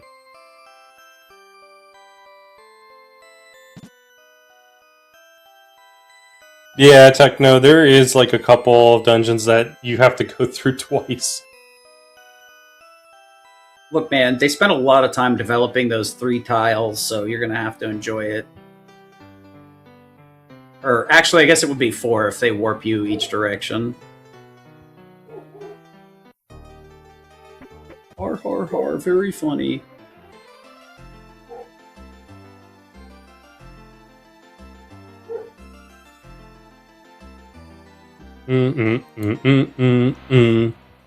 I like how for the Nina cutscene right here, instead of putting the Nina bird music, they put the Gobi fish music.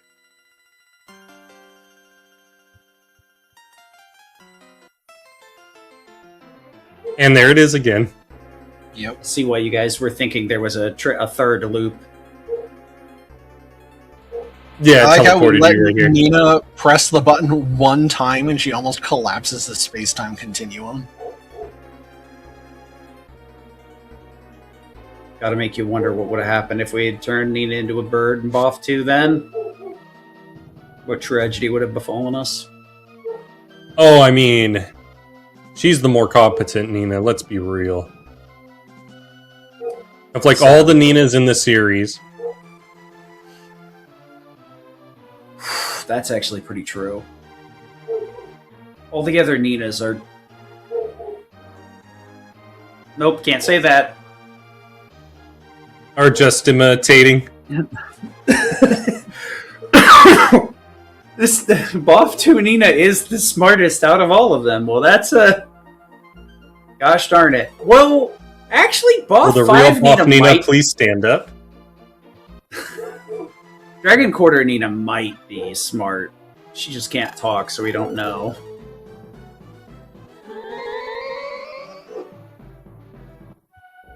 Oh.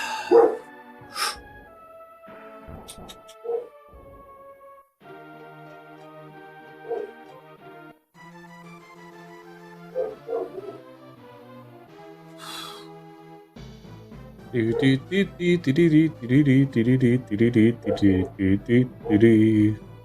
is a pretty cool overworld theme. It's like definitely like this one, and then the same one for Off 2 are just so epic. So, are we defusing Karn for any reason, or is it just like story things keep unfusing him? Yeah, Story story thing. things unfused him. It's like shaman form. Except we don't have to go to the castle, the frickin'... Or, well, I guess home. Mercifully. Township, whatever. Nope. Oh, Karn has it built inside him. that would be like a quality of life change, being able to access that from wherever. That'd be an interesting If you- speed run if we could actually use shamans whenever. If they probably would bake it into Breath of Fire 2 if they made a remake. Like I could see Bruh. that being a thing. I mean, Capcom's just been slamming out them Resident Evil remakes. Maybe us Breath of Fire fans will be able to catch a crumb of consideration. Yeah, the only way that BOF 1 is much less aggressive about the defusions is that it doesn't do it when you get into crit health or status. Yeah, the breaking up the shaman fusions at a stiff wind is quite frustrating, that's for sure. Yeah. I made it out alive, but I lost my fusion, so run's over anyway. Unless the cat can hotfoot it.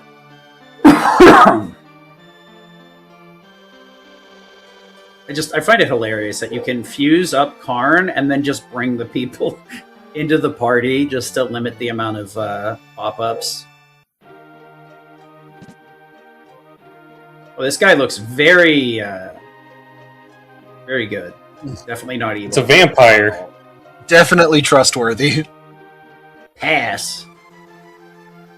Give you a pass, all right.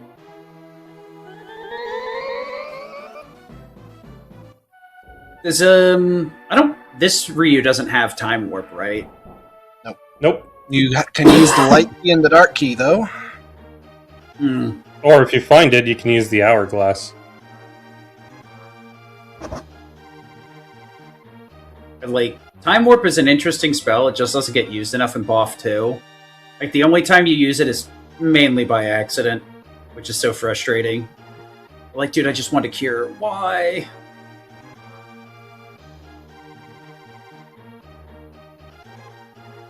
It isn't. I mean, what is it? It's like 2 or 3 towns in both 1 and 2 that are like day-night locked. It's Corsair with like talking to Rand, Tunlin. Those should be the only 2 in a normal Breath of Fire 2 speedrun. You can also get locked out of Sema Fort if you're off route, but if you're on route, it shouldn't be an issue. Yeah. The one that's really frustrating is it locks you out of stores. That's obnoxious. As long as Ryu's alive. Imagine if it locked you out of inns.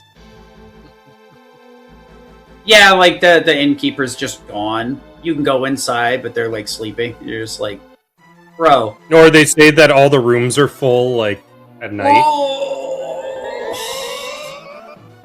For a game Like that doesn't have some inn. sort of like item-based healing system, like tents or whatever, that would be evil. That would be the only reason I could see Time Warp being useful. Imagine the dragon statues refilling your AP. Ooh, baby. Ooh, pray to Ladon, and then he resurrects your AP all the way to full. Who needs springs when you can just talk to Dragon Man? It would honestly be a pretty interesting way to set apart like the churches versus the dragon statues. All right, whatever. These are like idle thoughts that end up in a randomizer. I'm gonna shut up now. So now that we have the big bird, there's a whole bunch of endgame stuff we need to do, and it can be done in largely any order. So we have to fish up all of the dragon equipment. We have to do the plot with the parts in Scanned to get the elevator working. We have to do the friggin' iClaw quest flying back and forth between the idiots. And I'm still not completely convinced that I found the optimal route. I'm pretty happy with what I found. It seems good, but if somebody showed me a better one, I wouldn't be surprised. You're like thinking maybe there's a warp or something that's For faster. this section? Yeah, so like all of this endgame stuff that can be done in basically any order. Like, is it faster to do this iClock quest now or after I've done in Scanned or what? I mean, like, when Shawnee came up with this idea, it was definitely like, I think like 15 to 30 seconds faster doing the iClaw after grabbing Agni.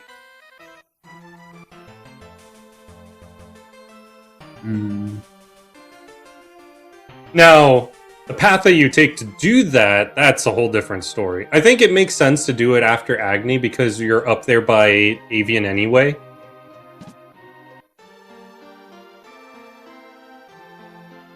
But So, here... Hard to say. Because I guess if you're here... Sorry, go ahead, Sid. I interrupted you. It's...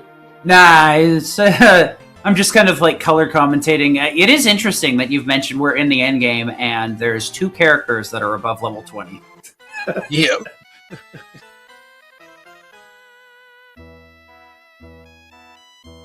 What would you? What would your normal level be around? 30. RTA run. 30s. Oh, no. That's I thought you meant casual. In an RTA run, I think that's about right. I think... Okay. Yep. Because we fight the Maybe same it's boss like when an the whole RTA thing run too, fights. Yeah. In fact, it's possible that Charles is a higher level than us because he's getting experience bonuses from the fights. True. And killing the unnecessary party characters, so it's getting flooded into Ryu and Karn. Yeah. If I'm remembering correctly, I may have a level 15 Nina. Wow. Yeah, because I remember sometimes getting Cure 3. Yep, my Nina's also 15.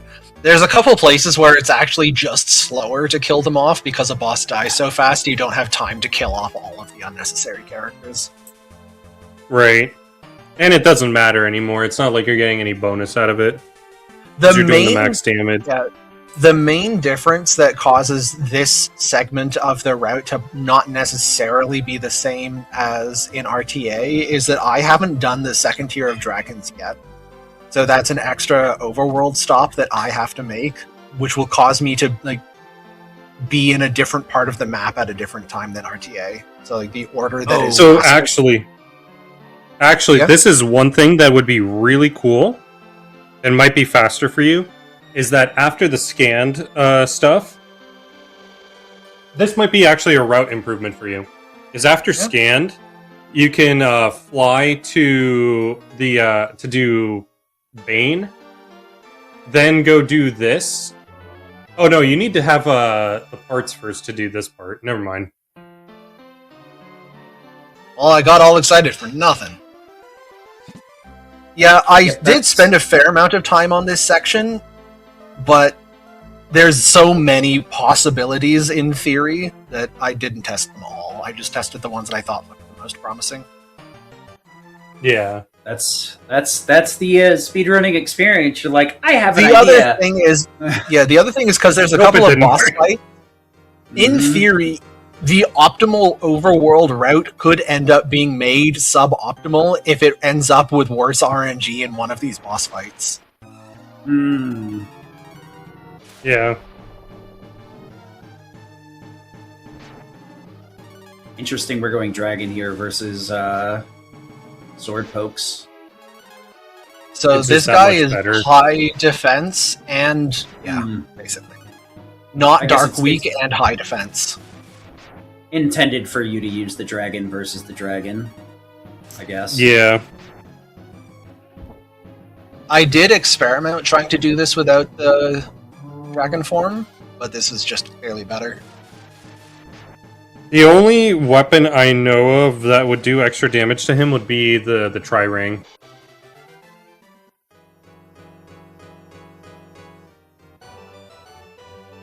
But you have to go way out of the way to get that. Yeah, I So kinda that forgot you gives have to us get the all second tier of dragon transformations, which we'll use precisely once to get the third tier. Yeah, I was gonna say I forgot you even have to get both tiers because, like, Breath of Fire 2, the adult dragons or whatever are just kind of hidden, and there's no particular Oh, get requirement to getting them. There is. You need to get a weapon to do that one. And then to do the third one, you need... Oh, not only do you need the weapon to do that one, you need to do the first trial. And then to do the second one, or the third one, you need to have beat the second trial and gotten the dragon armor. Yeah, it sounds like the good ending in this game is particularly locked down. I love the elevator. Hands up. I gotta wonder if there's any way to glitch in equipment if it would still allow you to do the trial without doing the fishing. Probably. No, I think you would be fine. You just need the thing in your inventory. I can't So- believe there's a second half to the elevator. Dude, this is like the ladder from Metal Gear Solid 3. You gotta appreciate it. It's artistic. Oh, I love it. Yep. It's a stylistic elevator. I also love that you come all the way up here, talk to this guy, and cast exit. Which also is a least you TAS can- improvement. Yep. Yeah, the old TAS didn't know you could exit from here, and so it rode the elevator all the way back down. Yeah, I was gonna say at least you can cast exit because there's like a couple of places I'm used to being like, golly gee Yeah. whiz, it'd be really nice to exit here. Nope, Yeah. nothing. So, Alright, fine. so this Always TAS was a gee whiz. 15, this is a 15-minute improvement over the one from 2010, and a solid 10% of that is not riding the elevator an extra time. Alright. Don't even get a good song to go with it. Final dragon trial. You know. So, interestingly, we are what? transforming into a suboptimal dragon here. If I The fire ever do dragon DJ would be percent more now, if I ever do DJ percent now, Sid, I'm gonna be putting on "Turn Down for What" while I'm going on that elevator. Nice. Wow, that So is this is- intense flashing. Yep. Yep. That's neat. Do I have that? That has been fixed in the Nintendo Switch Online version. Oh, thank goodness. So, Yeah, this so it- fight, this boss is weak to fire. If you transform into the fire dragon, you do like 540 damage, I think, rather than the 450 I'm doing. However, the attack... It's 600 something. 600? Okay. The attack animation on the fire dragon is so slow that it is better to use the Thunder Dragon even though it makes the fight 2 or 3 turns slower. It's faster just because the animation difference is that huge. I think every attack animation is 6 seconds slower between Fire Dragon and Thunder Dragon, which is almost an entire turn. Yeah. The only thing is that guy hurts so badly that those extra turns can actually make a difference. So on RTA, you might need to heal an extra time. Yeah. Interesting. But even then, I think my world record now does it the way Charles does because he mentioned it. And it is that much better that it does save time. The Fire Dragon animation is just horrendous. In Breath of Fire 2, it's only like a second or two difference between Thunder and like Fire/Ice, right? Correct. Yeah, and it's because like for hearing the most 6 part, seconds they use the same animation. It's because like the dragon animations in 2 are almost the same thing. It's just the spell that gets used is where the difference is. But in this game, the attack that the dragons do, since you're transformed, is a spell animation that already exists in the game, and that particular spell the Fire Dragon does is just very long. To give you a point of comparison, Sid, the entire Thunder Dragon animation in Breath of Fire 2, including Ryu's wind-up, where he just raises his hands and does a little exploding energy thing, that whole animation is 8.5 seconds. So when I say an animation that's 6 seconds longer, you're basically, like, you can fit an entire extra dragon in your dragon animation. Alright. Interesting. Fortunately, we don't have to fight anything to get Agni, so we are now the biggest, stronkiest dragon. We are now the baddest dragon. Notice that we haven't really fought anything in a while. We fought Searle. And that's kind of it. And this is why Puka is just not even close to worth getting. You get Puka, then you fight Moat, but Shin can damage cap against Moat anyway, and then you fight Searle, and then you're done, because now you have Agni. When you say you can damage cap, you're talking about with the Dark Dagger, not an RTA run, right? Or an RTA damage cap too? Yeah. RTA can't. Yeah, so getting Puka RTA would be primarily just for Moat, I assume. Because of course, it would be Moat and Searle. Well, yeah. Have you taken a look at that link? Yeah, it's not worth it. Because the reason why is Puka has an attack that has a chance of being done when you do the attack command, where he rolls. And I think it might be like maybe 25% chance that it happens. But that roll does double regular damage, and it can crit. So it's like a 4 times attack. Oh, death blow. Got it. Yeah. It's Tifa. But it's a chance of him. But it's a chance of him doing that or a regular attack. Gotcha. His regular attack is still stronger than Shin, but not by enough to be worth going 2.5 minutes out of your way for 2 boss fights. To explain 2.5 minutes it's 2.5 minutes. To explain why it's 2.5 minutes is you have to go to the little hidden area to pick up Doof, so that you can go to Bleak, the town that we were at earlier, as Doof, to push a crate that allows you to go to the hidden shrine that gets you Puka. And you also have to de-transform from Doof to talk to the guy, because he won't teach it to you while you're in Doof form.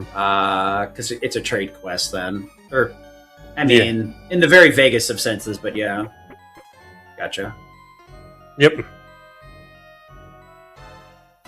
If you fought more bosses after that point before getting Agni, then Puka would be much better and worth considering. But almost as soon as you get Puka, you hit a weird length of game that just has all plot, no fights. And by the time the boss fights kick up again, you've got Agni. Yeah. The only way it would be worth it would be if you had Puka and you decided to do the whole rest of the game as Puka, non-transforming Ryu, and you manipulated all crits. which I don't know how that would work because Agni just automatically does 999s to everything. Yeah, I guess that would be interesting if you could use Puka and Brave Man it with Ryu instead of going into Agni. It's like if Puka can hit for 999, Ryu would theoretically you would do more damage. Though this is like very basic theory because obviously I don't have a full deep understanding of one.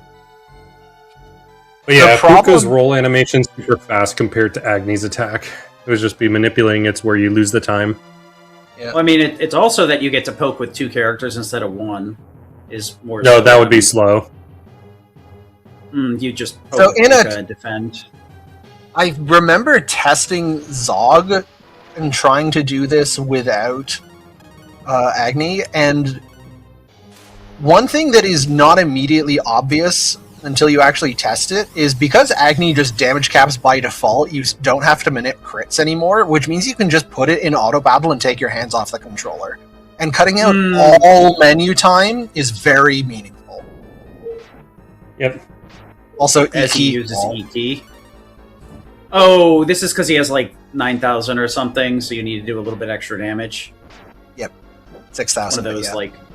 Yeah. It's one of those like 999 plus, and then you get left with like some sort of weird like N or something. The fun thing here is trying to... Here, you're not manipping your own attacks, because I'm just damage capping every turn, but of course he has attacks, and some of his attacks are much faster than others. Obviously, this little kiss animation is very quick. He just gives you a little whoop on the snoot. And I want him to do that every turn. And in theory, I could cancel my auto battle and like manip each turn separately, but canceling my auto battle means more menus, and menus are slow. So what you actually want to do is put in a lot of effort and manip, like find the perfect frame so that you can turn on auto battle and leave it, and he will just kiss you every turn. It is extremely unlikely, but if you find it, you only need it once. So I spent a lot of time looking for this. I forget if I actually get him the whole phase 2 on a single auto battle, or if I have to do it in 2 separate auto battles, but yeah, I do have to. There we go. I canceled the auto battle partway through.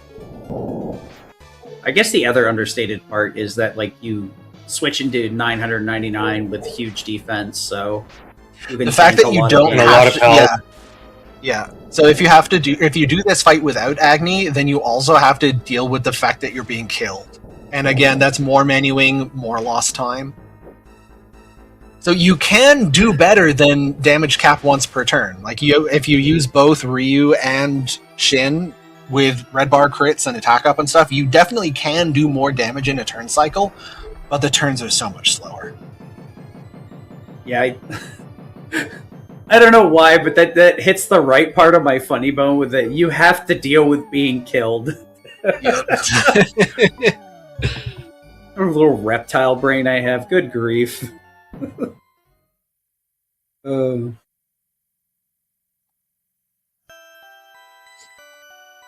his kisses do that little damage to your party members, or is it just because you're an Agni? Oh no, just because you're Agni. Yeah, Agni that attack would probably insta-kill. Yeah. I insta-kill most characters. I would guess that Ryu and Karn can tank it once, probably. But I think Ryu could probably tank it a few times with the armor he has now. With the dragon armor? Yeah, maybe. Hey, it's the second cutscene. Yep. Quote. It's 2 cutscenes, one for Sarah and one for that guy. Random boss number 342, yeah. I guess Agni is part of the reason you can get away with just not grinding at all, because in the end game you just get... Sure, it doesn't matter. Agni with dragon armor solves all problems except Jade's shock, and RNG manip solves that. Mm-hmm. Interesting. Yeah, no, Buff 1 is on my list. I'll probably learn all of them eventually. Don't know if I'll actively run them. I do find it very interesting. Easy. Like, all the Breath of Fire TASs trivialize their endgame in different ways. And what I find interesting is that they are all substantially different. Breath of Fire 1 breaks the game with Agni, Breath of Fire 2 breaks the game with attack up and glitched weapons, and Breath of Fire 3 breaks the game with super combo.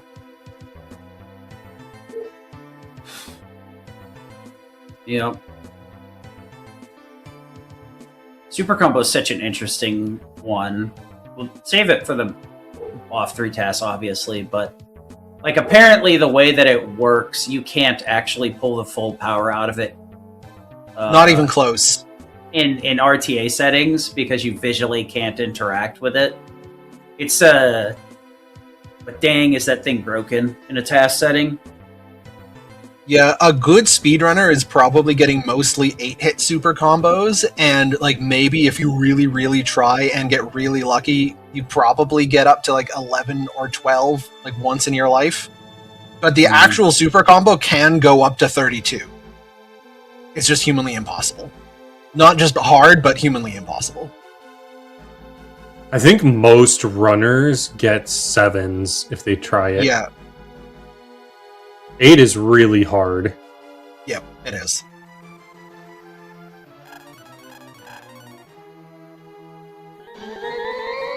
What a mixture of being able to warp to places versus like having to fly everywhere. Feels like the flying in this game is faster than BOF 2. I might be tripping though. Wouldn't be the first I think time. they're the same. I think they're the same, yeah. I think it's the 4 double frames walk per speed time. that probably throws me off, actually. Oh yeah, because you play GBA. It's technically slower because I play the fake version. Boy.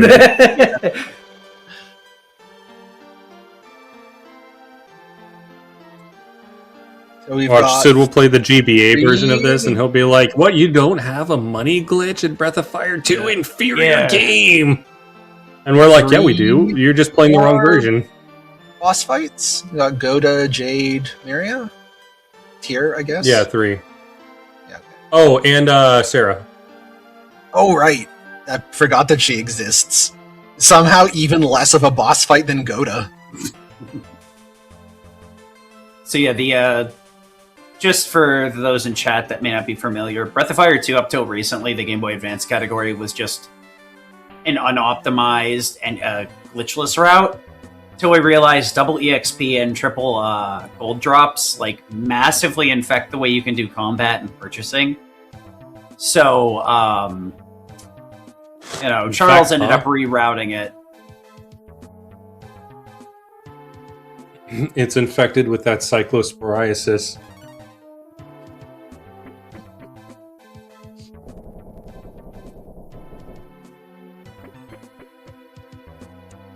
One thing that I do find interesting about Breath of Fire 1 is the number of times it just sends you back to old dungeons. Like, hey, remember that place you went to like 3 weeks ago? Yeah, go back there. Mm-hmm.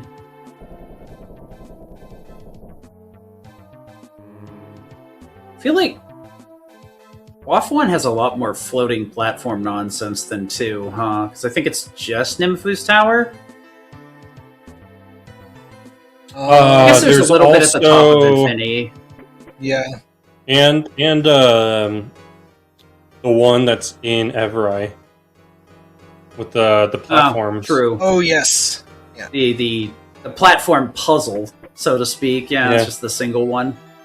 I can't. I messed that up in a run like 2 or 3 runs ago, and I was like, I'm gonna barf. Oh my gosh, what am I doing? It sounds like Sid was a River City Ransom character. He just got beaten, and he's like, barf. Like, I did it right, and then I hit an additional... I think I hit the middle top, and I'm like, what? How did I do this? Try again. Incorrect. Try again, yeah. It would have been less, like, painful if I had actually, like, been able to get off and see what's in the chest, but no. I, like, messed it up so that I couldn't continue, and I couldn't even satiate my curiosity. It's a Crimson Clothes. It's a decent but not amazing armor for endgame. Isn't that... No, I was going to say, isn't that one of the few ones that Rand can actually equip? But, Nope. like, Rands are all, like, enemy drops, I think. Correct. Stone armor from the golem-looking things, and mammoth cloves from the mammoth-looking things. The ones that So- attack me and in my runs Yep. in Infinity. Yep, the run-enders. The big hands. So, funny story, Big we boys. actually already did the BOF 2 tasks several months ago. We also had a BOF1 RTA where I made Blink run the game and then invited all of the bad RNG in the world, so he had to suffer. Cursed the litter. Yep. What was it? A 3-try goblin, I think. Commentator cursed it. That was really funny. For everybody but Blink, that is.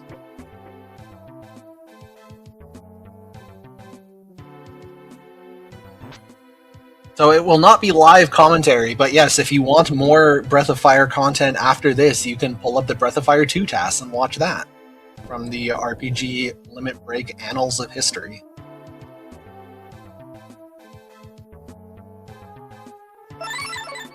Quexel's even got you with the link. Thanks, Quexel.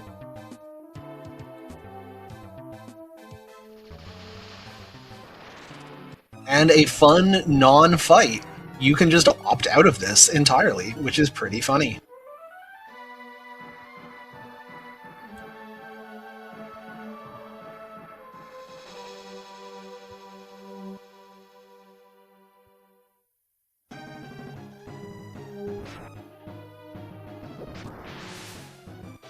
Now, here's the question. Is that supposed to be Dragon Heart or Dragon Heart? Yes. I've always read it as Dragon Heart, but who knows?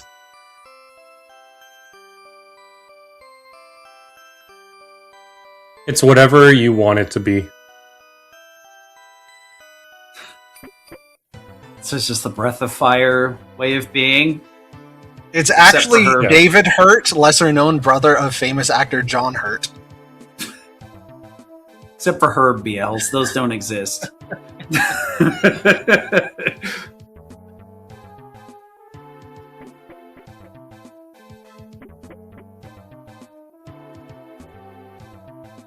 Icy hot? Ooh. Yeah, there's a lot of moments my brain just like goes off the rails and I think it's something. And then when I give it some critical thinking later, I'm just like, what? Why did I read it that way? That's not even... That's just weird. Can you fall off this platform, or... Nope. I don't think so. This is just like the one from earlier. Gotcha.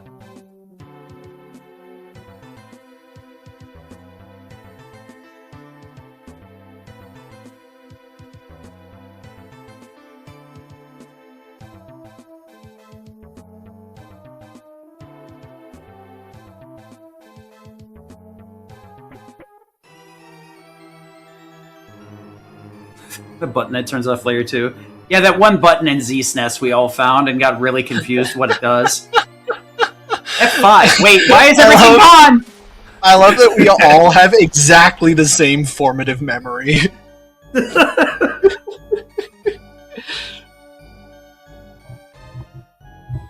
Yeah, whenever I'm like, yeah, man, I don't mind if you use emulator, doesn't mind. Just try not to make it obvious. Like, and then I always reference the like snowing background of Z-SNES when you're not actively playing and you're in the menu. It has those little white pixels that kind of look like snow.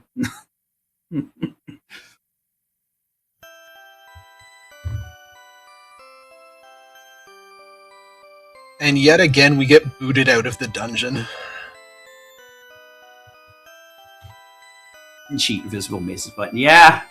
I like that the No, chest with my $300 is still there from the beginning of the game. Honestly, I was like trying to decide if I wanted to ask about the blue chest. I'm like, is that new, or did we get that at the start and just ignore it? Yes. Yeah, the Z-SNES devs did come back and like update it to Super Z-SNES, which is funny because I've heard they like made it inaccurate a different way. So now like it used to run slow, I think, and now it runs fast. So they just can't. I mean, for the turn of a phrase, they just can't get it right. Casually, the Z-SNES, from what I understand, is really good. For speedrunning, as usual, you gotta stick with BizHawk. The one thing I really appreciate about Z-SNES is its save interface for save states. That's just really nice.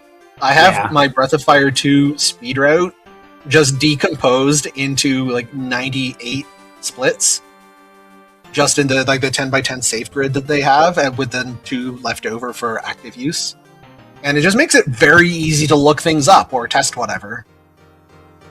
Yeah, I will say that their save system is very, very good at the way that it works.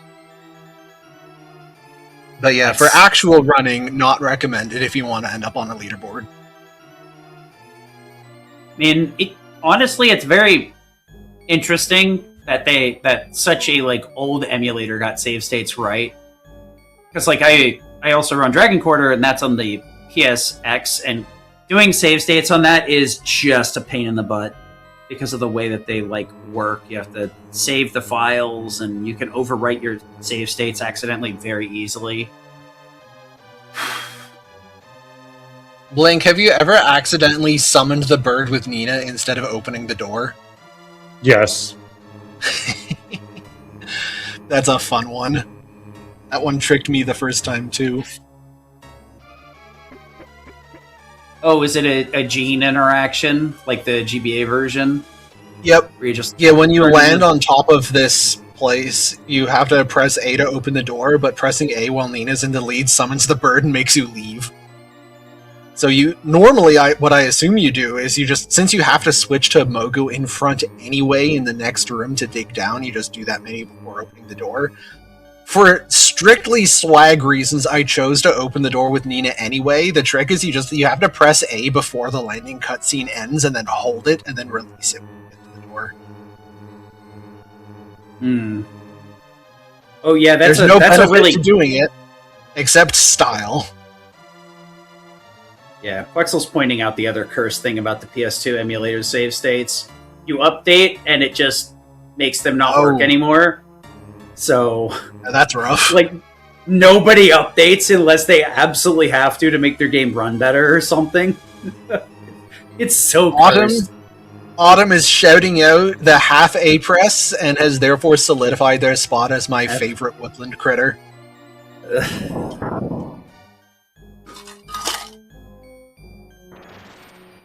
It's like the one in-joke everybody's on, that everybody gets.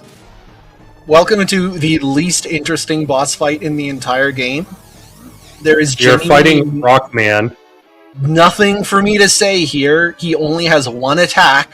It does negligible damage. It can't crit. It can't be dodged. I have one attack. It does fixed damage. It can't crit. There's nothing to manip. Just auto battle and put the controller down. And listen to the trombone. I guess in this universe, Mega Man didn't kill Stone Man. Just let him go. No, clearly this is Rockman. I guess that would explain it then. You can also see just how comically our health does not matter. He's hitting us for under 30. We have 999. Yeah, I think in terms of the game, I think this is part of the reason why I didn't end up liking BOF 1 as much as the other ones. Because you get Agni, and then it's just there's no reason to do combat normally anymore. Which kind of makes the endgame very lackluster. At least in the terms of a casual playthrough, right? Just kind of let him go to town, and you're just kind of watching a glorified cutscene. Okay. For me, it's Axel asks hypothetical question: if you didn't have to get Agni for the best ending, would it be faster to do so? In a TAS? Probably not. Certainly RTA you would still get Agni, but in a TAS, we could skip all the dragon shrines after the first one. That might be worth it. We'd need to figure out some kind of healing for Miria. But I'm sure that picking up some healing and then dealing with manipping crits and stuff, that I would not be surprised if it were faster than doing the Dragon Shrine bosses. Because those are not fast. So what I'm hearing is the bad ending TAS is coming next week. Thanks. Yeah, that's exactly what you heard. Brave Bird first, then bad ending %. Let's go. Yeah. Yeah, for me, I compare this to the the entertainment value from watching a runner suffer against Barberry, and I find Barberry far more interesting. I guess we did mention that, like, we do good ending, but we really didn't mention why, and there really isn't particularly one.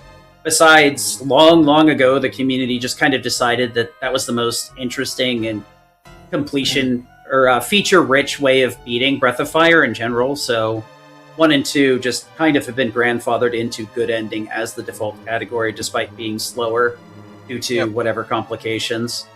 In and bad ending theory, is the extension instead. yeah, in theory, you could track it as a separate leaderboard, but the runs are so similar, and the Yeah. community is so small that there's really no point. Yeah, I just figured we might as well address the question, because I'm sure there's going to be a few people that are like, but it's not the fastest. Yeah, well, sometimes RPG speedrunners are arbitrary for the sake of being arbitrary. What can I say? We're not a very smart breed. Jin, Now, I would be happy for a bad ending Breath of Fire 2. Just skip Infinity, yeah. Yep. Jin is pointing out that not having Agni against the goddess means dealing with her AoE. And yeah, RTA, I expect that living against the goddess would be a real problem that would make it slower than Agni. But obviously Well, a crying task... goddess. Yeah. Yeah, Oh, right. Quexel's pointing out it's only a 1 minute difference for best ending in Chrono Cross. Sometimes it's very small, but yeah, I'd say like, 95% of the game would be exactly the same. And then a couple of these boss fights. And odds are you have to find a way to grind some EXP to make up for not having Agni. Alright. My favorite boss is the Metroid. Okay, well, get this, Charles. Crying Goddess has 3,000 less HP, but 80 act, so you could outspeed her. Get crit. And she's weak to dark. Yeah, I could believe that. Like, if you can just solve the dying issue, then I would believe it's faster. Yeah, because the other thing here, too, is, like, technically you get a free heal every fight, because Agni refills its HP at the start of each boss, rather than limping around with your 100-ish HP characters, and then having to top back off after every fight so you don't die on the next one. This boss actually has 2 attack animations. He has some spells, of course, and we don't want him casting those because spell animations are slow, but he has both his orb and he has his Skittles. The orb is faster, so I have, as much as possible, tried to manip all orbs, but like before, canceling an auto battle to re-manip also loses time, so I think I end up with a couple of the Skittles attack right at the end. Do you always slam in Agni, or... Nope. And it doesn't do anything if you do. Okay, so it's just an extra text box, but it wasn't worth trying to manipulate. It doesn't cost time either. It's okay. Strictly decorative. Interesting. Usually the critical pop-up takes a little bit of time out of your attack animation, or added to your attack animation, rather. Not in Boffs 1 or 2.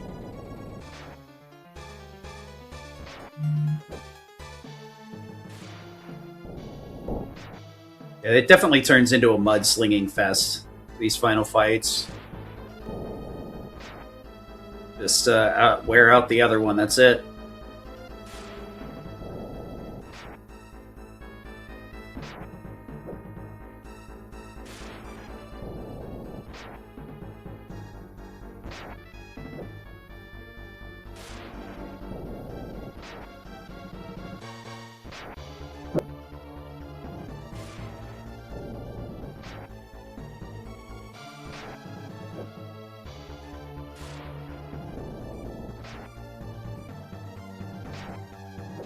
Capcom make the last few final fights slow. I mean, I don't think I would say that it's any different than modern Capcom. Looking at like their Resident Evil stuff, some of it just kind of devolves into the same thing.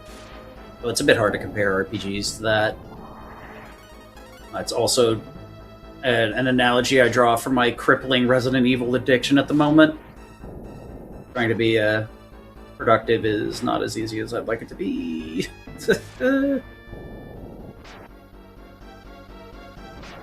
Alright, So here's a good one. What is this? What It's is a Metroid. Jade? All right, Link. What? Orb. Commentator, by the way. just Yeah, what just are you, unplug. I should have got Gin instead of you. I said it earlier. You know what? I'm saying it there's to your face. There's genuinely nothing to say about these boss fights. I know, there's not anything. No, I asked, what is this boss? Like, visually, what does it look like to you? He looks like a fruit bowl. You and Jin had the same exact answer at the same exact time. I think there's like So, what I found out is what I said was incorrect, and it literally would have been the same. You two could have been swapped out, and it would not have been any difference. Matter of fact, why didn't I bring? I should have just asked Jin. We have enough space for a third person. Not counting me, because I should be the host. I should be talking less. no. How do this you is good. know? How do you know that I'm not Jin right now? Have you ever seen us in the same place, huh? Huh? Yeah. Speaking of, I Here's think the everyone in non-really chat. I think everyone in chat will agree with me that just the vibe of three buds hanging out is the exact vibe that they are here for. yeah, I try my best to not make it a friends group, but there are definitely certain people I have decent synergy with. Yeah, definitely me. Sid just loves it when I grind his gears. See, that's where you're wrong. Like, I'd have to actually be getting irritated for that to happen.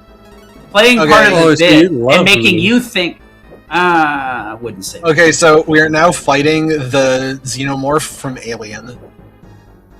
Goddess has 3 attacks. She can give you the lick, she can give you the bad breath, or she can cast a spell. Obviously, casting a spell is unacceptable. Between the 2 attack animations, the lick is faster than the bad breath. So I am once again trying to manip a whole bunch of licks in a row on the same frame without having to cancel my auto battle. I forget how many auto battles I do for this. She takes don't- 30 or 31 attacks. Yeah. I don't think I ever fought this boss casually myself. And this is like the first time I've been able to actually like watch it and appreciate it, because I'm usually like doing something else. Like during the relay, I was like, okay, we got to prep Breath of Fire 2, so I literally can't you pay even, attention to the final boss. Are you even a What's that? speedrunner? No, I'm not. I'm a LARPer. Yeah, there you go. I am a facilitator. Why do I have to run when I can set the event up and have somebody else do all the hard work? Just got to sit here and type a couple of paragraphs and then wander off while everybody else does the speedrunning and commentating. There you go. It's been a trick, a trick the whole time. I definitely didn't learn 2 different Breath of Fire games at this point. So here's an interesting little consideration for this fight. We have a cure because the Miria just has enough health that we are actually going to die if we don't heal. In fact, we almost need to heal a second time. Yep. Did I see a corrupted I assume- item in your inventory? Yep, Yep. that's from the water Is it- jar. So I assume that in an RTA, you come in here prepared to cure at least twice. Once. Only once? Yeah, Okay. because we wear the earth robe, so she heals us a bit with the spell okay. animation. Gotcha. Yeah, so I obviously did not go out of the way to do that. I'm going to get hit every turn. But there's a consideration. Well, we've been talking about red bar all day. I don't think I've mentioned that enemies also get red bar. So when the goddess is yeah. under 1/8 of her health, she will start doing more damage. And I am close enough to dying that actually becomes relevant. If I'm remembering right, I'm forced to manip a miss on one of her attacks so that I don't have to heal a second time.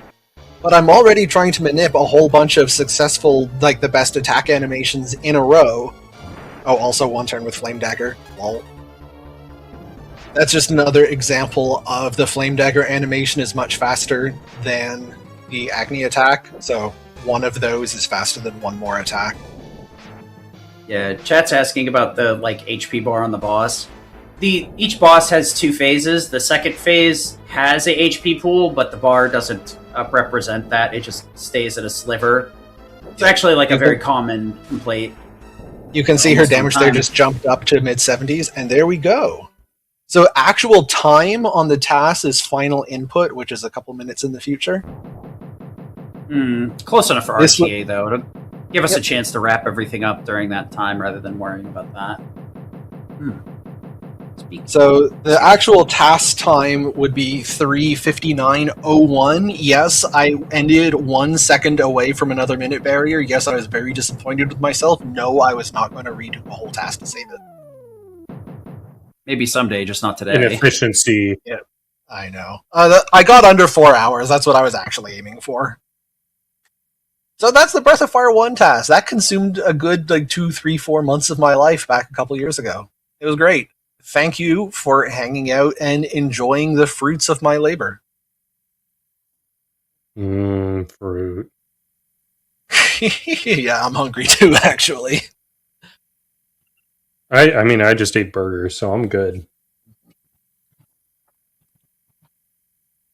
Yep. So thank you very much to Sid for putting this together, and also Ashen, who has been hanging out the entire time, just very quietly on standby tech support in case it was necessary, and I'm glad it was not. Yep. Luckily, sometimes the side quest giveth, side quest taketh away. Just another quick little one. I'll let you guys say your goodbyes in a minute, but remember, I did bring this up earlier, just going to bookend it here at the end for those that have come in. We are going to have the Breath of Fire Relay again this year on the 28th and 29th of November. And I wanted to remind you guys not only to come check it out, because it'll still be on this channel, but if you're interested in learning speedruns, doing commentary, or just kind of poking around and maybe even just joining the community, feel free to join us in the Breath of Fire Discord. We're trying to get 3 teams this year, so we're more than happy to add some new runners, new blood in, and try and hit that 3-team threshold. Hopefully we'll be able to do that, and it's not going to be possible without some new people joining. So hopefully we'd love to see some new people, even if you are just chatting and hanging out and being lurkers. We appreciate all of that. But with that being said, Charles, Blink, thank you for your time. I'll have Blink go first, since Charles is the one that did all the hard work today. Oh, thank you. What do you want me to say? Do you have any final goodbyes before we wrap up and raid out to Zeal, who's doing some Breath of Fire 3 Anime Skill Challenge? Gotcha. Well, thank you all for watching. My name is iBlink22. If you're interested in learning stuff about either this game or Breath of Fire 2, you can look me up. I'll answer questions. I also have a tutorial series that I'm making for Breath of Fire 2, so if you're interested in learning that, give it a watch. And each part is getting added every week. You can find me at twitch.tv/iblink22. Similarly on YouTube. I was going to say, you also stream on YouTube too, just in case you have a preference, because we do stream on YouTube as well, so I'm sure they would love to see more streamers do that. Charles? All right. Thank you, everyone, for watching. You can find me on Twitch or my VOZ on YouTube. Remember, Charles is spelled with an X and several other letters that aren't in Charles. Don't worry about it. It's fine. Thank you very much for watching. This was a lot of fun. We'll see you again in the future for Breath of Fire 3, the search for more money. Yep. And that will about do it for today. Thanks, everybody, for dropping by. I'm going to kick us over to Zeal, and probably Ashen's going to pop in after after the rest of us are skated outside. See you guys later. Have a good one. Peace. Cheers.